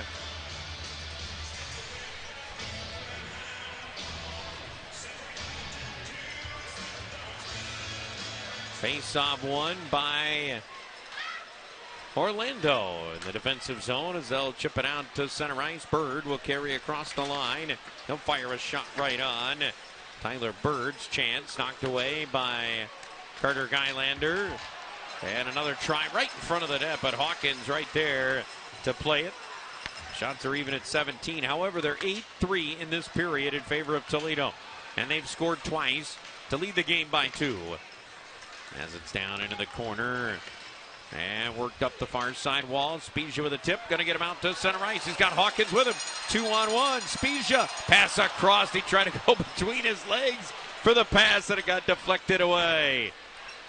And then Spezia's back defensively to pick off a pass. Just like that. But you have to be very careful with those passes across the zone right there. You never know who's going to be right in the middle to poke that puck away. Well, it nearly worked to perfection, though, for Tyler Spezia on that 2-on-1. Chipped ahead, and Toledo's got it. Dornbach coming across the line. He's being hounded there.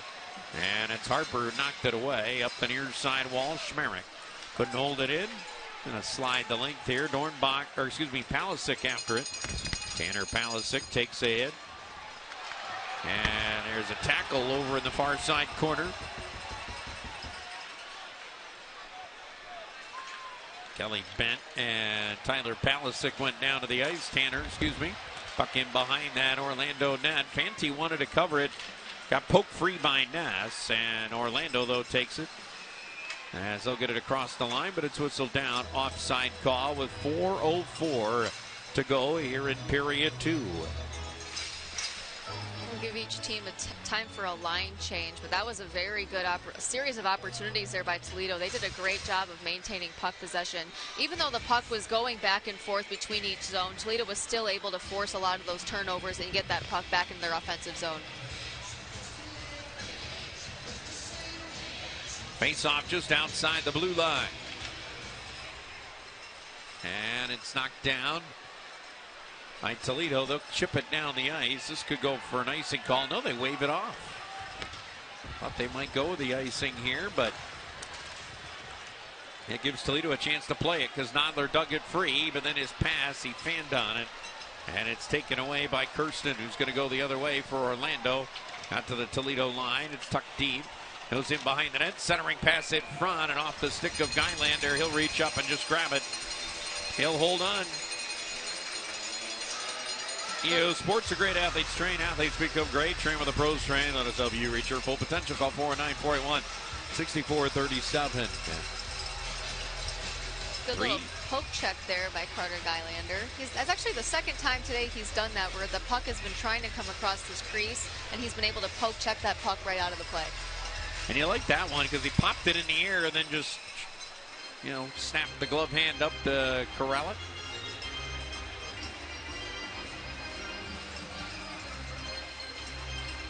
I mentioned earlier in this game, the last time these two teams played was March 11, 2015, here at the Huntington Center. And the Toledo Walleye have been to Orlando before, but that was only one time, back in 2013. At the beginning of that season, the only time Toledo has been down in Orlando. And I mentioned Neil Conway was the goaltender for Toledo in that 2015 matchup. You know who else was in that game? Alden Hirschfeld for the Toledo Walleye. He was wearing that famous number 23 for him.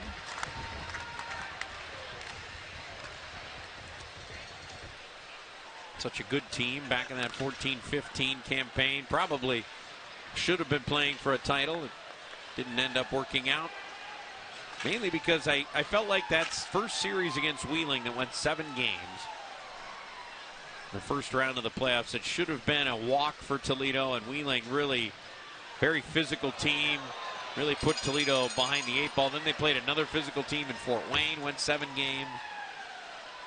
And it really set them back in that series against South Carolina. As it's picked up by Spezia. He'll hand it off. Hawkins, big blast. It tickled the twine, but on the outside of the net. Bliss trying to go to Hawkins. Back for Bliss again. Bliss squeezes it over to Spezia. Wide open Schmerich. He'll give it to Palisic. Good move. Got around one. Set it over Spezia for a shot. Stop. Rebound. And Hawkins couldn't put it on the cage. Had a tight window to fire through. He ended up missing it wide. Schmerich tried to hand it off for Hawkins. Missed on the pass, and it's floated out. Schmerich going to grab that. He'll backhand it in. Minute 45 to go here in period 2. Toledo with a 3-1 lead. Like nothing better than to either add on to it or go to the locker room with the same cushion. As Dornbach gets across the line. Hands it off. Ness spins. Still with a puck. Griffin Ness leaves it there for Dornbach. Bounced up to the line to McCallion. He'll go rink wide to Gabriel. Hands it off there. Lewandowski a shot. Fanti steered that aside. And he'll get off for Orlando again. Solar Bears will skip it out.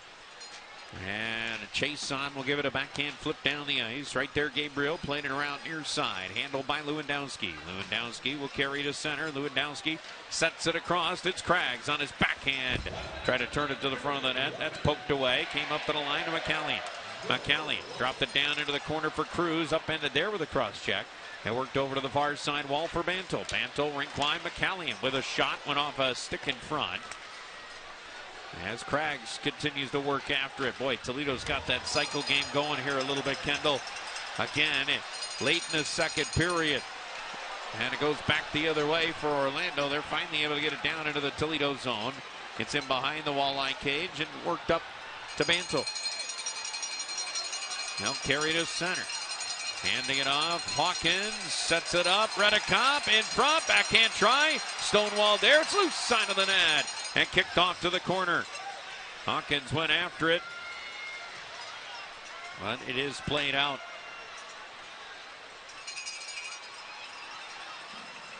Down into the Toledo zone. Last couple of seconds as Hawkins drills it down the ice.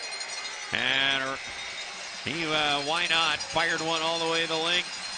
Orlando didn't really take too kindly to that. As Kelly Bent went over for a couple of words with Brandon Hawkins. And Chaz Redekop going to come over for a chat with him. Now, quite a conversation going on there at center ice. As Jabril Toure is also out there for that convo. He's 6'7", 230-pounder. And a Redekop conversation continues with Kelly Bent. There you see the two of them chatting. Finally, the referees and linesmen have said, all right, guys, that's enough. End the convo. We need to go to the intermission, and we will. Toledo, though, with a fruitful second as they outscore Orlando by 2. 3-1 Walleye after 2 periods of play. Stay with us. This is Toledo Walleye Hockey.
All right, we've got a 3-1 game after 2 periods of play. The Walleye in front of Orlando. Welcome you back here in the broadcast booth. Matt Melzak Kendall Linnenkugel here as we are inside 2 periods of play gone. We go to the intermission. We go to our corner dental check-in after 2 periods of play. We welcome in Casey Dornbach just outside the locker room. Casey, thanks for the time and joining us here after 2 periods of play. This has been a tale of 2 periods. Boy, you guys really got it going there in the second, didn't you? Yeah, we really got our legs going there. I think just keeping it simple and getting north really helped us. We were using each other in the O-zone too, getting first to pucks, changing sides in them. We know they got a lot of speed and they're looking to fly the zone. We did a good job shutting that down for the most part and getting to our game, using each other and playing on the offensive side. Now, Casey, I want to rewind a little bit. I want to talk about your goal real quick. I love the way that you took your time before you took your shot. Was that intentional? What were your thoughts during that whole process? Well, thank you. Yeah, that shot we've been working on during the week, what our options are, and Colin did a good job of sucking the guy in, as you see here. So when I had it, I had all the time in the world, and in that situation, you got to pull the trigger and shoot without a goal line guy, no one backdoor, and just fortunate it went in. Hey, when you were looking at that, did you pinpoint that spot? You were thinking going blocker side there. Did he fade a little bit too much for you, and you kind of open that up a little bit, or is that what you saw there? Yeah, I tried to get my head up, see where the net was, and he looked to be cheating a little bit on that side. Again, glad it went in, and nice that we got a couple more now. Yeah, to have that 3-1 lead. All right, let's talk about coming to Toledo. What was the thought process there when you hit the summer and you said, okay, Toledo's the spot I'm going to go? Obviously, you played here a few times with Iowa coming in. Was that a factor for you? Yeah, for sure. Hated playing here last year. Wanted to be on the other side of it, and a lot of great players coming back, coming in, wanted to be a part of it, and see what I could do to help this team win. And have loved it so far. Everything's been top notch from top to bottom, and the community has been very welcoming, and the team staff has been great. So happy to be here, and happy with my decision. All right. Well, what do you guys have to do here in the final 20 minutes come away with a win? Well, being up, we got to know they're going to make a push. We got to be ready for that to the start, and we need to make a statement in this game. We play them 2 more times, so we got to bring it back to them. Whether we get a couple goals or not, we got to take their life away a little bit. We need to make a statement in this game. We play them 2 more times, away a little bit.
Here.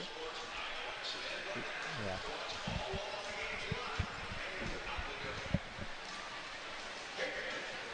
All right, we got a 3-1 score. Toledo trying to start off this 3-3 weekend with the Orlando Solar Bears with a bang.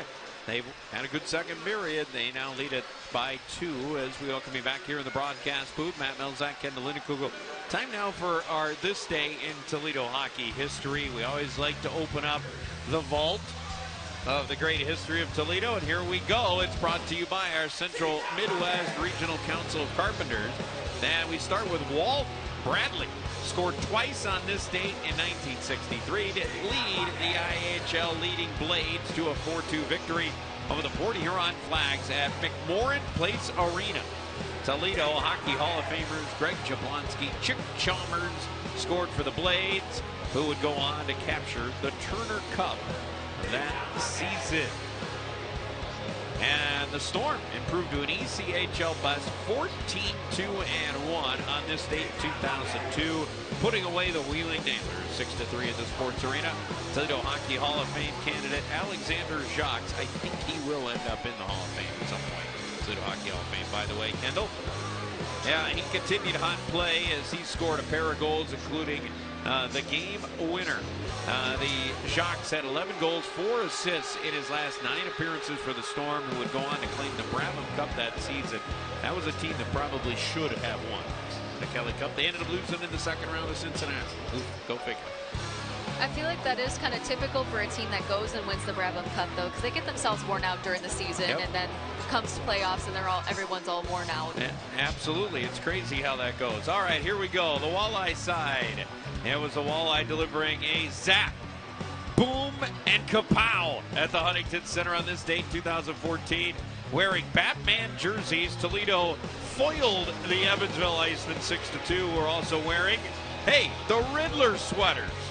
The good guys got a pair of goals from Kyle Bonus and singles from Anthony Luciani, Merrick Taverton, Joel Schwennard, and Jared Nightingale. Derek Lalone coached that team that would go on to the conference final. We were talking about that just a little while ago, that 2015 Kelly Cup playoff run. That was part of that season. And how about that night? We had to throw those in, the old Batman jerseys against the Riddler. Come on. I like the sound effects, too, that you had to make with it. You did like those? Okay. I'm glad somebody appreciated it. Hopefully a few people laughed a little bit about it at home. I brought it back to the original Batman. The original Batman, which was a lot of fun. If you've never watched the original Batman. I did, actually. I grew up on the original Batman. I love that. That's awesome. Yeah, it was a lot of fun. The great series, what was it? Adam West played Batman back in those days. They were a lot of fun with the cheesy graphics that would pop up. You just loved them. What a fun scene. What a fun scene. And how about that for making it to this day in Toledo hockey history? Stay with us when we come back. Kendall and I look back on period number 2. Hey, there's been a little bit of the zap and a pow in there as well for Toledo with a couple of goals. 3-1. They have the lead over Orlando. This is Toledo Walleye Hockey.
All right, our second period intermission report brought to you tonight by ProMedica and by Metzger's Printing and Mailing. Toledo with the 3-1 lead.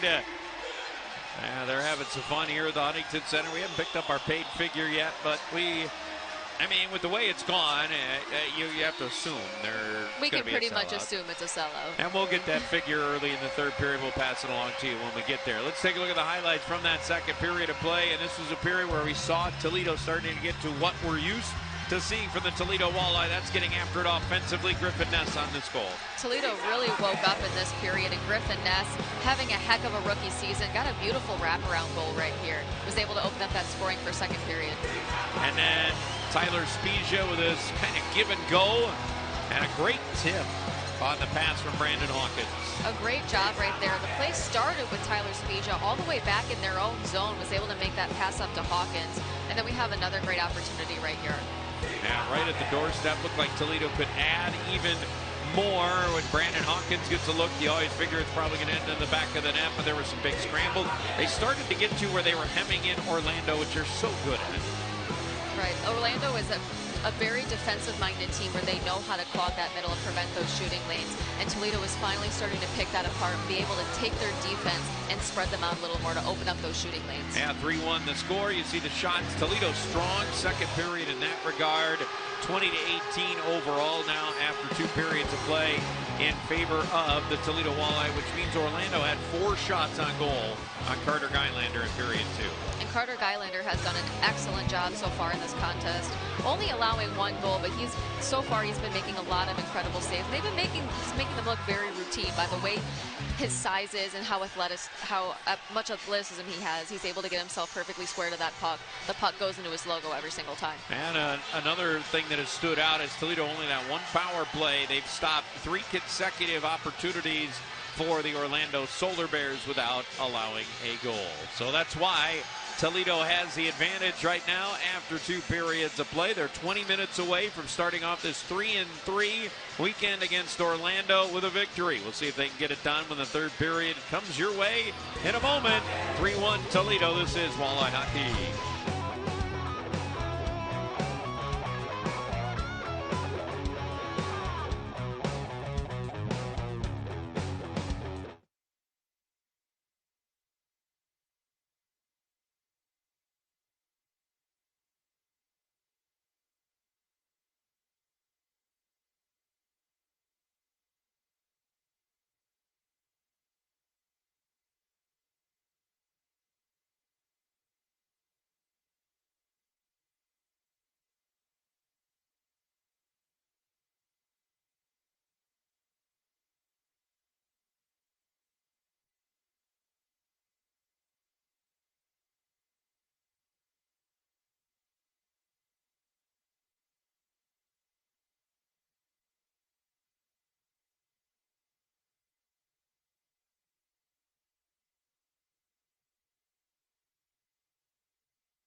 All right, Toledo heading to the third period, up by 2, 3-1. They have a record of 7-0 when leading after 2 periods of play. Orlando is 0-6 when trailing after 2.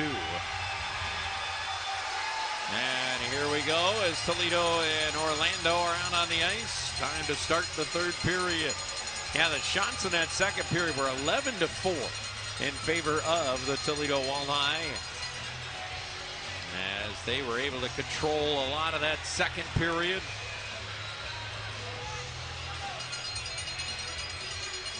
And it'll be Trenton Bliss to stand in, take the draw for Toledo. We're underway here in the final 20 minutes. And we'll see how Toledo handles this final 20. They've been so good. That number will tell you that they get after it in that third period. When they have an opportunity to close out a team, they do. Let's see if they can do it here tonight as it's set up to center ice. Spezia got across the line and lost the puck, and it's turned back for Orlando as the Solar Bears get to the Toledo line, but Tanner Palisic with a nice play to knock that loose. Palisic, by the way, is a +4 coming into tonight. Not bad for Tanner Palisic, the 25-year-old rookie. Played last year with Penn State in the college ranks, but also spent some time at Dartmouth. That was most of his college career. As the puck is iced. Our second icing of the game. And fans, make sure you catch the Walleye all season long on our radio partner, Fox Sports Radio 1230, The Gambler. Streaming for free on the iHeartRadio app of The Gambler, Toledo.com.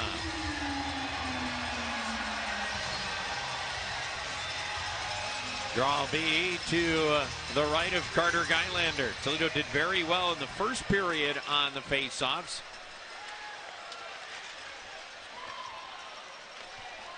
How about in the second, Kendall? They did do very well in the first period. Second period, they actually did trail by 1. It was 19-20. So Toledo had 19 faceoff wins. Orlando with 20. Palisic coming to center ice, and the pass is deflected up into the crowd.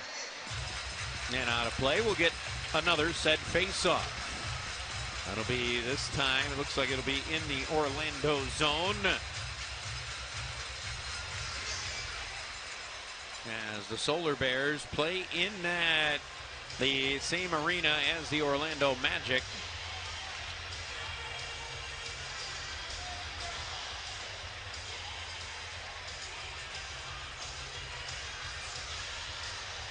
Yeah, and we're going to have a little bit of a stoppage here because when the puck goes out of play and catches a fan, they hold up the game until they are ready to resume again.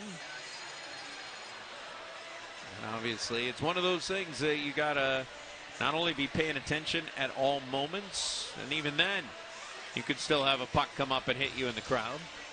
They do give those warnings out. You always have to be vigilant, especially when you're sitting on the side of the arena where there is no netting above the glass. That's right.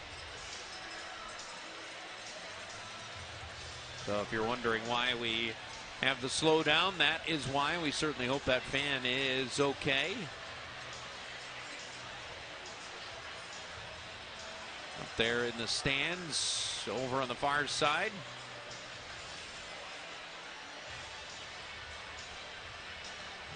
You see the team milling around there out on the ice, and as soon as the referees feel like we're in a spot, where they can continue on the game, they certainly will. That gives us a chance to remind you about Red Box Plus Dumpsters. Give them a call, big or small. They've got the perfect dumpster size for your project.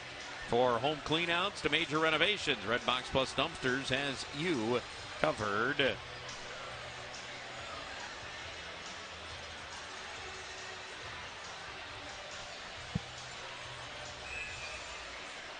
Looks like play will resume. Yep, face-off will be to the left of goaltender Ryan Fanti.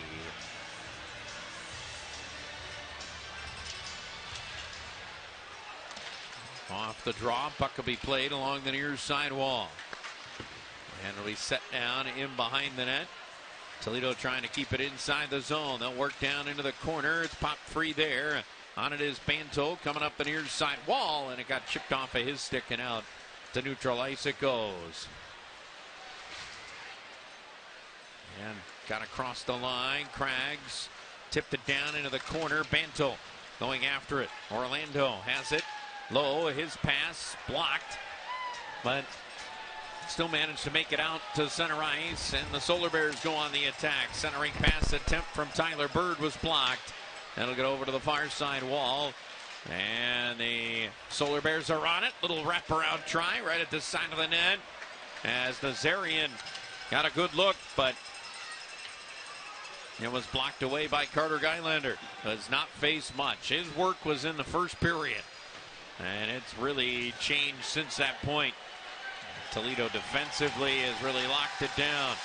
Bliss hands the puck, gives way to Hawkins. Hawkins shovels it ahead.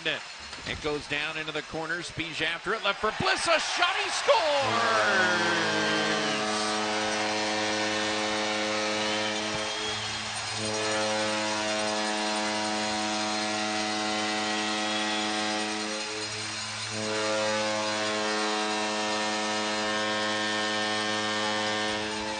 Trenton Bliss, 2:26 into the third period, extends Toledo's lead out to 4-1. Look at that. It was a beautiful drop pass there made by Brandon Hawkins right below the goal line. It missed one of the Solar Bears defensemen. Trenton Bliss was waiting right there in the low slot for that one-timer over the shoulder. And Trenton Bliss, goal number 7. And Toledo just adding on, as they like to do when they get these leads, Kendall. Bliss from Hawkins and Spezia. And with that, Toledo has made it a real uphill battle for the Orlando Solar Bears. And their head coach, Matt Kartner, sent up to the blue line, and a shot there is blocked. And it'll be picked up by Brendan McCallion. McCallion will carry it to center. He took a stick up high. Penalty call coming. Going to be against the Solar Bears. Brendan McCallion took a stick right in the face after he dumped that puck in.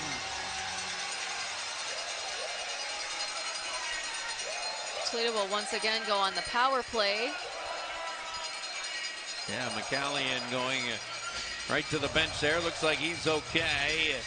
As the penalty is going to go against Derek and Jelly. Let's take a look at this right here. Oh, yeah, right there. Ooh. Like got him right in the teeth. Yeah, did a blade go right into his mouth? It looks like it did. Like you close. can see his lip move a little bit with that. Ooh. At least hit the lip, that's for sure. And it caught blood, so it's a 4-minute power play for Toledo as they'll go with a double minor here. Plenty of time to really add on. They can really open this game up. 3-goal lead is probably enough, but they can certainly add on as the pass came to the line and it just eluded Jalen Schmerich. Toledo 1 for 1 with a man advantage. That power play was way back in the first. Near side, Hawkins skipped it ahead to Bliss. He finds an open man. Spezia across the line. He goes. Drop Lewandowski. Sets up Hawkins. Hawkins to Bliss. He scores!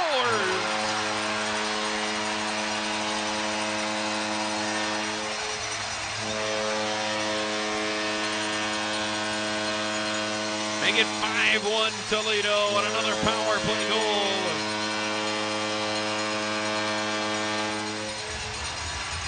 Trenton Bliss, his second of the night, back-to-back goals.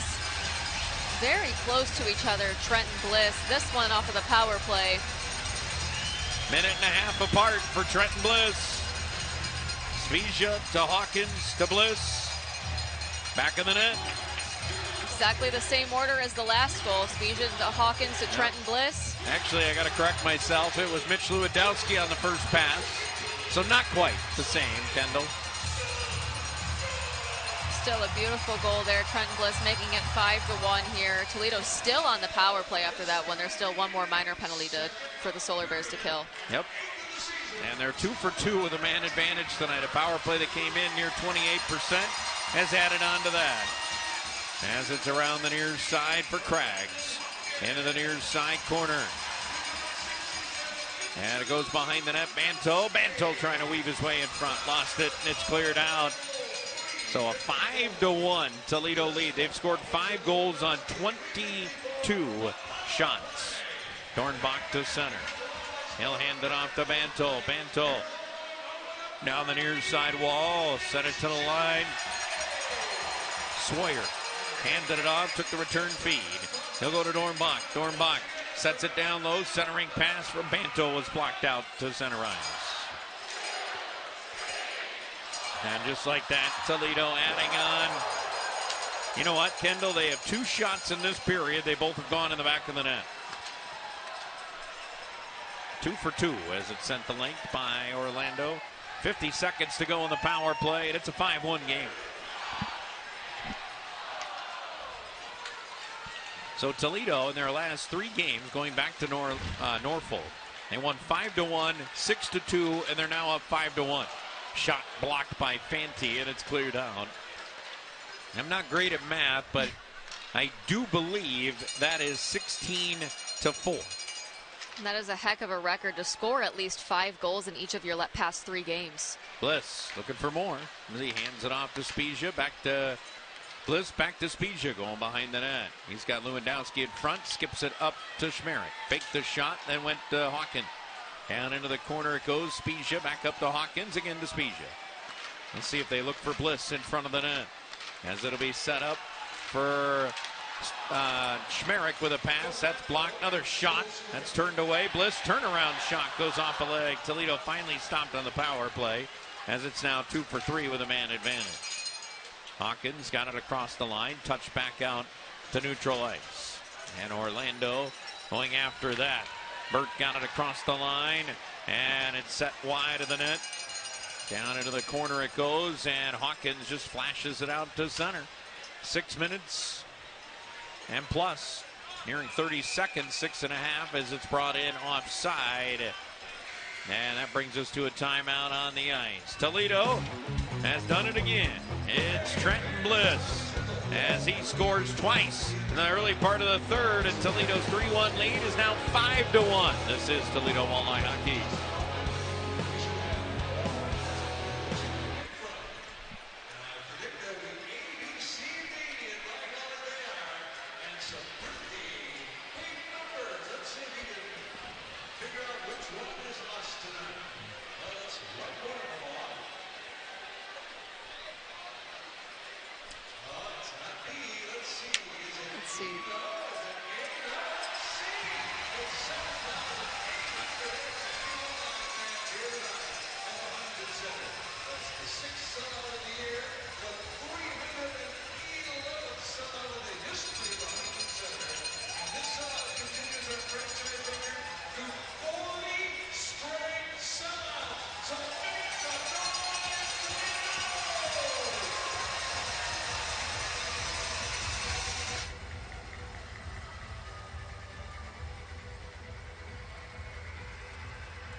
Well, we got our paid figure, Kendall, 7,808 in attendance. That is the 40th consecutive sellout here at the Huntington Center. It's been almost a full calendar year since the Huntington Center has not been sold out. And a shot by Nodler coming across the line, deflected wide. Puck to the blue line, another try. That one skipped wide of the net. Stepping up is Grant Gabriel. Couple of assists tonight in his return to a Walleye uniform as the pass is centered in front of the net. That's blocked away. Comes all the way down to Grant Gabriel again. Plays it off the window. And ahead it goes. A tip across the line. No further for Pilon. And it'll be turned back by Orlando as they'll drive it in wide of the net. Chaz Redekop went after it there. Its puck is played up the far side wall, and it'll be deflected in behind that Toledo net. In a 5-1 game, Walleye have the lead. And they have really turned it on in these last 3 games. As it is Pilon. Hit, but we got a whistle. We got a penalty call coming. This is behind the play. And it's going to be against Chaz Redekop. Now Toledo will be shorthanded. For a rough. A roughing call behind the play against Chaz Redekop. We'll put Orlando on the power play for the 5th time tonight.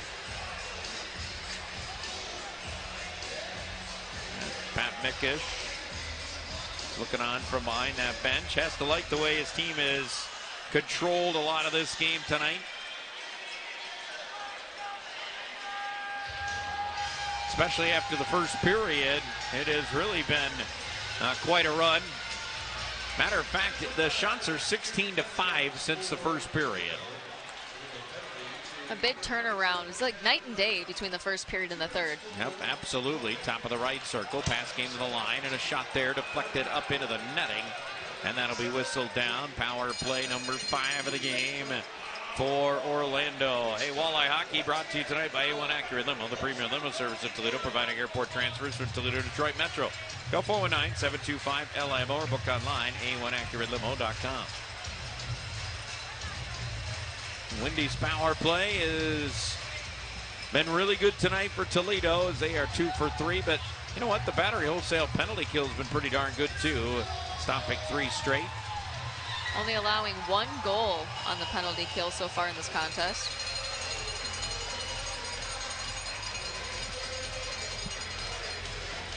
Seven and a half gone here in the third period, trying to get the puck dropped inside the Toledo zone. A little bit of an adventure here at the moment, but they do. And it's a win by Toledo. Colin Sawyer will bounce it all the way down the ice.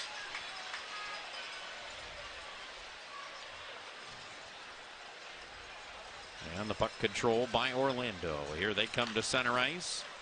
Puck along the near side wall, gathering some speed, and across the line it goes, sent wide of the net. And chasing after it there is Kirsten. Got it all the way up to the blue line. Winslow will play it in behind the net. That'll wrap around into the left circle. Lewandowski will knock it loose, but played again around to Kirsten. Just outside the right circle, he'll leave it up to the line of Winslow. Winslow, top of the right circle, dropped it down into the corner for Kirsten. Again to the line to Winslow. Winslow on his backhand. Sets up Kirsten again. Kirsten, rink wide it goes. It'll be set up between the circles. Quick shot. That went high and wide. Rebound off the back wall, but gathered in Orlando. And they're able to control it along the near side wall. 50 now less to go. The man advantage. Set up Kirsten. A shot. Right to left is Carter Gylander, and he makes the save and holds on. Once again, Carter Gylander being in perfect position. The puck went right into the logo of his jersey, just where you want to be. You have the play coming across the slot, completed pass all the way across the middle. Gylander was able to make that great slide across, squaring himself up while he was still down.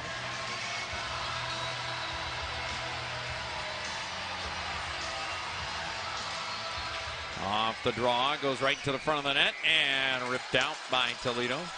And Spezia will get it all the way down the ice with under 40 seconds to go in the man advantage.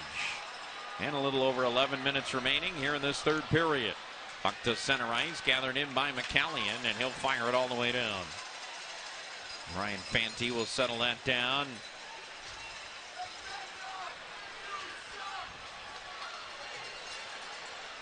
And it's pushed across the line. Centering pass went deflecting wide. Orlando will keep it inside the zone.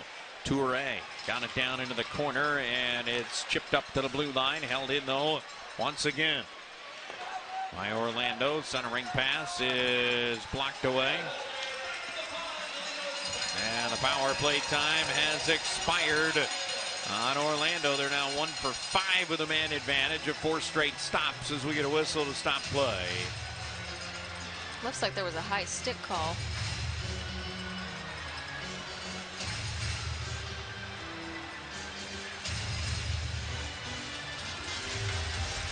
At least that was the hand motion I saw the official when the whistle blew. Yep, and the face-off coming outside the zone, which would tell you it was done by Orlando. Fans of you are bothered by mosquitoes, ticks, and spiders during the year. Purple on Pest Control is a game changer. Visit PRFToledo.com for all your exterior pest control solutions. Face-off gathered in by Toledo. They'll get it to the Orlando line, but no further. As the Solar Bears will dump it deep. Down on the near side corner, it's spun loose, and away goes Toledo to center. Here they come. And ahead it goes for Bento, but he brought it in. Offside is the call with 10:14 to go here in the third period. And Toledo, well, you never put a game on cruise control, Kendall, but you feel very comfortable in this spot, up 5-1. A 4-goal lead is a very comfortable spot to be, and it looks like they're going to take the face-off at center ice. Yep. Man, Pat Mickish will tell you, you're never really out of a game, but you know, sometimes there's a game that you just feel more comfortable about. Let's put it that way. And it certainly feels like Toledo's got a comfortable lead going right now of 4. Half of the game, or half of the period left to go.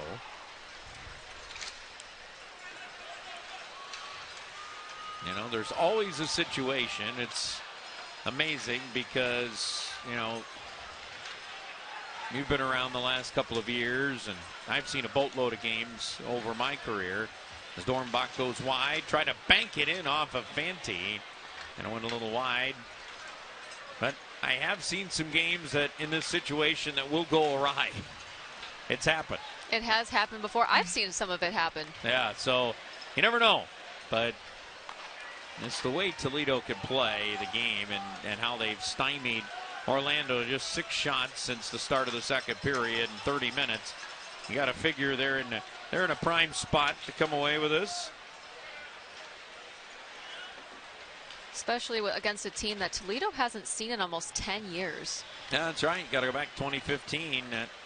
That season. The funny thing about that was they played a couple of times in that series, right? And they actually played here 2 weeks earlier. Orlando was here during that season. That was kind of weird. After playing down in Orlando the year prior, that's where a lot of the all-time series came about, was over basically 2 seasons. Toledo was 3-4-1 coming into today.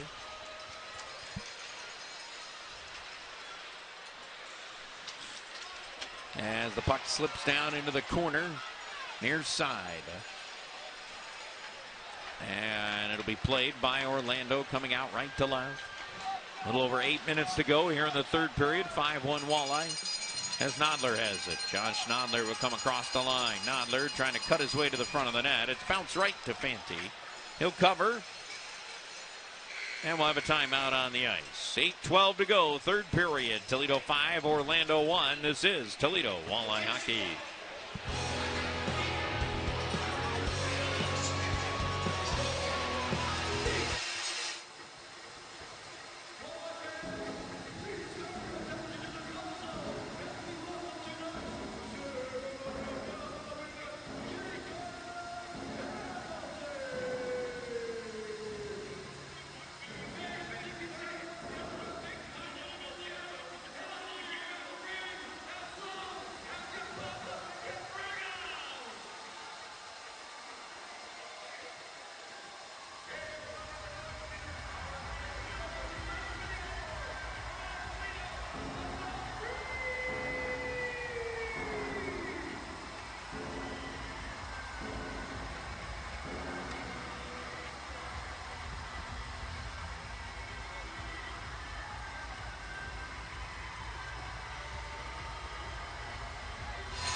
All right, back in downtown Toledo. Yeah, the cowbell ringing heavily in the break.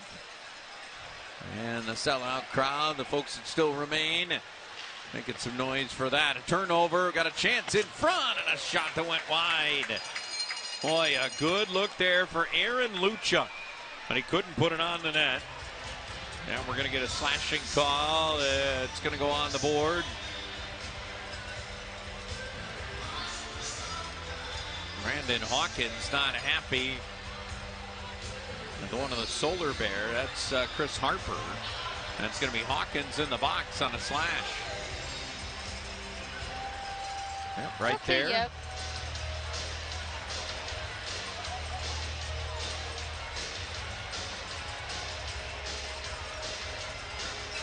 That was a pretty apparent slash right there. And it got him in the fingers, too.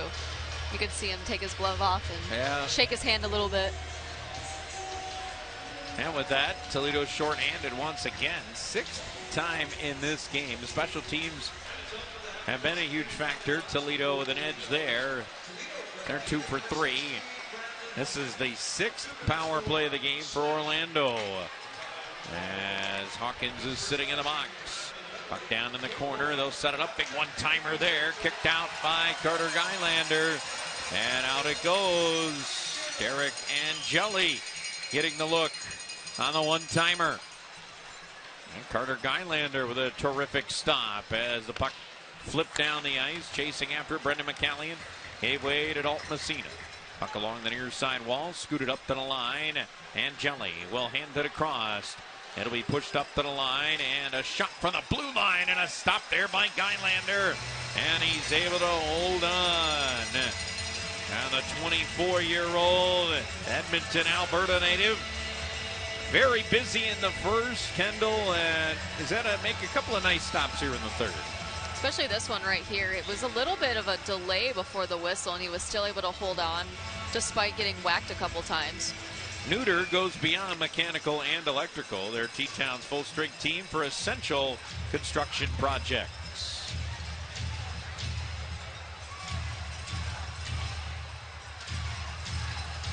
Face-off won by the Walleye. Schmerich plays it around near side. Lewandowski chases after it, gives way to McCallion. He'll play it in behind the net. Chasing after it is Schmerich. Over on the far side wall he goes. Messina trying to help it along. It's scooted up the near side wall. Chance for Orlando to keep it inside the zone. Dureau will. He had the goal back in the opening period. Tie the game at 1.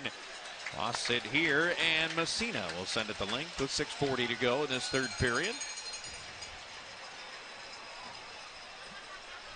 And the puck carried up to center ice. Little drop back by Winslow is going to force Orlando all the way back. And 35 seconds remaining in the power play time for the Solar Bears as they'll get it across the line. Redicamp will run after it. It's scooted up the near side wall. Good hit put on by Redicamp. That gets a rise onto the crowd. Has the puck loose along the near side board. Nazarian has set it in behind the net. Redicamp will pick it up there. And he'll fire it all the way down. That should be enough to maybe get Brandon Hawkins out of the box. We'll see. About 5 seconds left to go. Yep, I think it is going to be enough as Orlando chips it deep. Palasek to go after it. He's got it. And it's work free for Toledo as they'll scoot it out to center. Hawkins handed it off for Cruz. Cruz getting across the line. Cruz spin move, lost an edge. Trying to hand it across. That's intercepted. Orlando going the other way, but they just feed it down the ice. Palasek to get to it there. Sidestep the check. It's down in the corner. Pitchforked away. And Toledo will get it to the top of the circle, but not out yet. Held in, and a shot for the blue line. Got through off the pad, though, of Gylander wide. Craggs will get a good takedown in the corner. We approach 5 minutes to go here in the third. Cruz to carry to center. And we got penalties coming behind the play as it looks like Banto's got a look to the net, and he got hauled down. We got penalties galore behind the play. Craig's not happy. A little extracurricular going on there as Kelly Bent was involved with Sam Craggs. And Bent not happy as he heads over to the penalty box.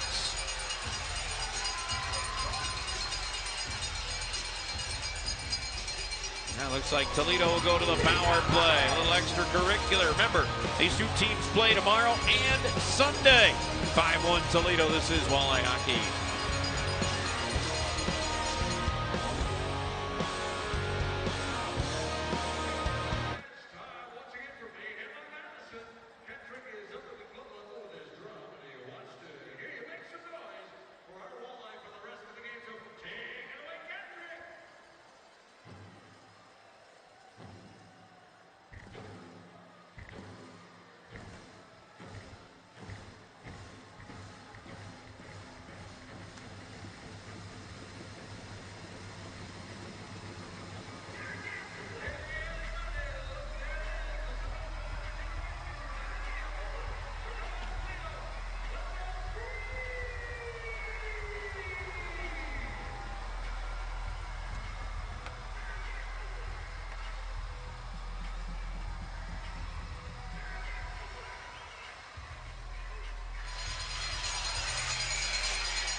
Now Toledo goes to the power play.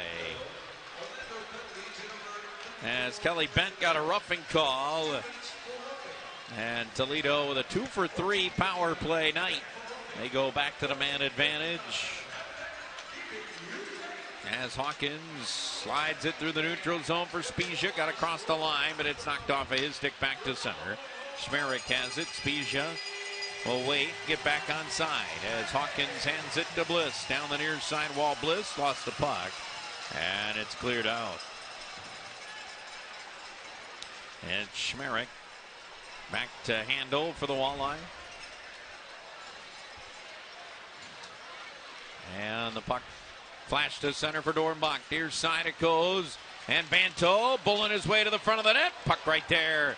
And it's skipped behind the cage on Ryan Fanti. Banto has it again. Scoops it up towards the line, but that's picked off, but it's going the other way. As Dureau is going to look to go short-handed till it's poke check free of him. And out to center ice. Banto, the stick slashed out of his hands. No call there.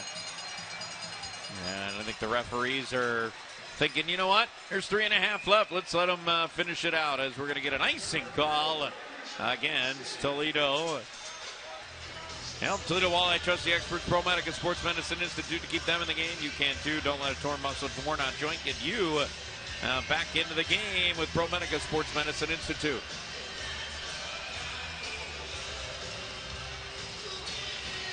For a couple of back-to-back missed calls right there, so just kind of even themselves out. Yep. Yeah, I think you're right. Face-off won by Orlando, and a quick shot and a stop there by goaltender Carter Gylander with 32 seconds left to go in the Windies power play. That right there is a perfect example of why you always have to be ready for a shot, even right off the face-off. That one didn't come from the face-off, but it was very close. And right off the draw, Orlando scores. A short-handed goal for Anthony Badaro. As Badaro finds the back of the net. There you go, right off of the face-off. You just talked about it. Got to be very careful. Badaro was waiting right there, right in the center slot. He was able to walk it almost backdoor and get it over the far side of Gylander's glove. Very quick play. Nazarian was the one who got the assist as he tipped it over to him. Now Solar Bears strike to make it a 5-2 game with 3.5 left here in the third period. And we could see, possible of Ryan Fanti going to the bench here, depending on how Matt Kartner thinks his team can do something. Yeah, I think he just looked up at the clock, which tells you he's probably thinking that. Offside call against Toledo's Darian Pilon brought it in. 14 seconds left to go in the fourth power play of the game for the Toledo Walleye. A short-handed goal allowed by the Toledo power play unit. Their third allowed this season. They are not the league leaders in that department. Norfolk has allowed 6 short-handed goals. 6 already. That's a rough start to the year.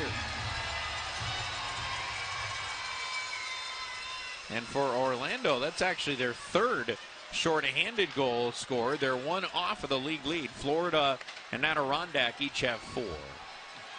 Nodler with a tip to the line. Grant Gabriel set it across, then a shot by McCallion is tipped high and wide. Power play time over for Toledo, so they'll be 2 for 4 with a man advantage. Shot from the blue line, deflected wide. Gabriel able to keep it inside the zone. Nodler a blast, rebound there. Messina chipping away at it, wouldn't go. Nodler sets it across. Gabriel, big blast, and that was blocked out in front of the net. And it's cleared up to the line, but held in McCallion. McCallion trying to sidestep a check, and he got poke checked away on him, and it's out to neutral. As it's brought across the line, shot goes wide of the Toledo net. Body's falling, and now a little extra after. But play's going to continue on. Centering pass in front, and finally it's whistled down. Pilon, and now we get everything coming together. Messina is going after Tyler Bird. right in front of the Toledo bench. They're tangled up. As Josh Nodler in a wrestling match over there. Matt, with how much the tempers were flaring just in this past minute or so, it was only a matter of time before a little bit of extracurricular activity broke out. And it certainly did. A lot of chatting out on the ice. And there's Darian Pilon. That's what started it with Braden Lowe. And then Messina came in. Now we'll see if we get any penalty calls coming out of this exchange with 2:15 to go here in the third period.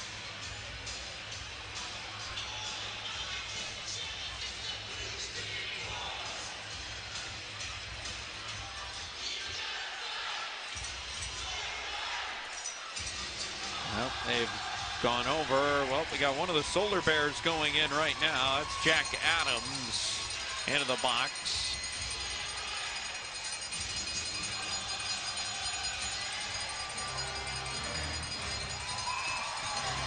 Looks like it'll just be a Solar Bear penalty. Yeah, Orlando came in as one of the most penalized teams in the league. They had 246 total penalty minutes in their 14 games. Now, it's hard to tell a little bit of that because it's still so early, and they've already played 14 games on the year, which puts them up there in the penalty minutes. But that's still a lot of penalty minutes considering Toledo came into tonight with only 150 on the year. So nearly 100 more and just one more game played for Orlando. As the puck controlled by Toledo, they go on the power play for basically the rest of the contest. Up 5-2 is Cruz over on the far side wall, tangled up, spun free of that check. Still with a puck as he sends it calmly into the near side corner for Carson Mantle.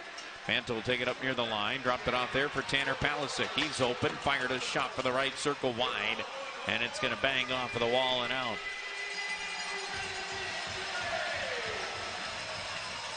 And it's controlled by Toledo. Here they come across the line. Palisic will play it down into the corner. Check put on there by Craggs. That's going to tie it up. Minute and a half to go here in the third period. We'll have our post-game show coming up once this one concludes. Means we'll hear from head coach Pat Mickish. We'll get to the highlights from this one and get you ready for game 2 of this 3-game set as Carter Gylander holds on. He'll puck right to the front of the net. Looks like Orlando might end up with a shot advantage here. They've had a lot here in the late part of the game. Once the game really was not in doubt anymore. Gylander really has been tested a lot in these last couple minutes of this game. That's one thing about Orlando is they are not going to give up regardless of the score, and they were able to capitalize at least one time. Yeah, and they will be ready to go tomorrow night right here at the Huntington Center. Minute 15 to go.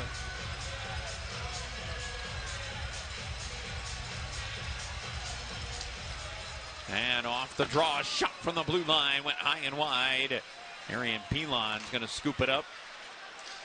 Pilon getting some power play time here with 50 seconds left to go in the game. Well, actually, we go under a minute left as 50 seconds to go in the power play. And we enter the last minute of the third period. Time for the Sheets' last shot. So the fans in attendance are going to be cheering for the Walleye to grab a goal here, because that means coupon to Sheets.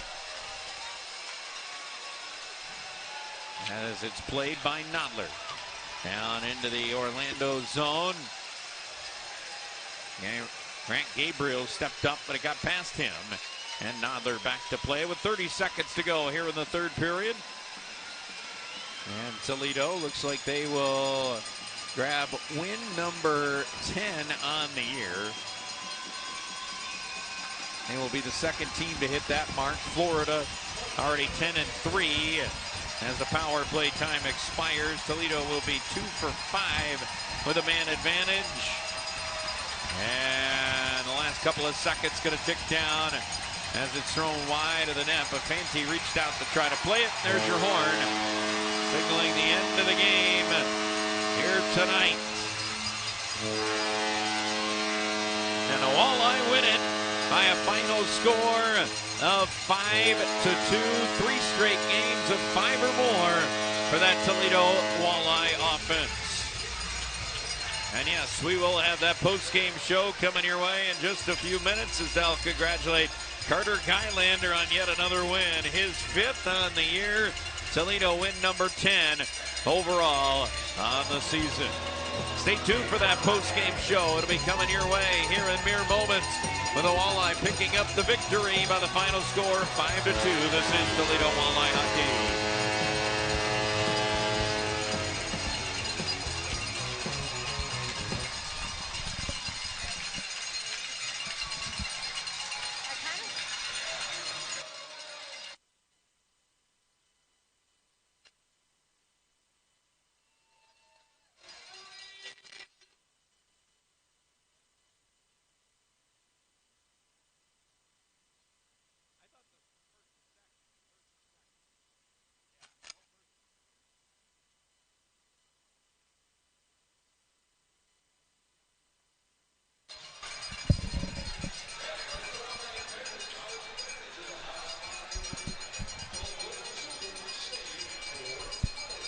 There you go. Thank you.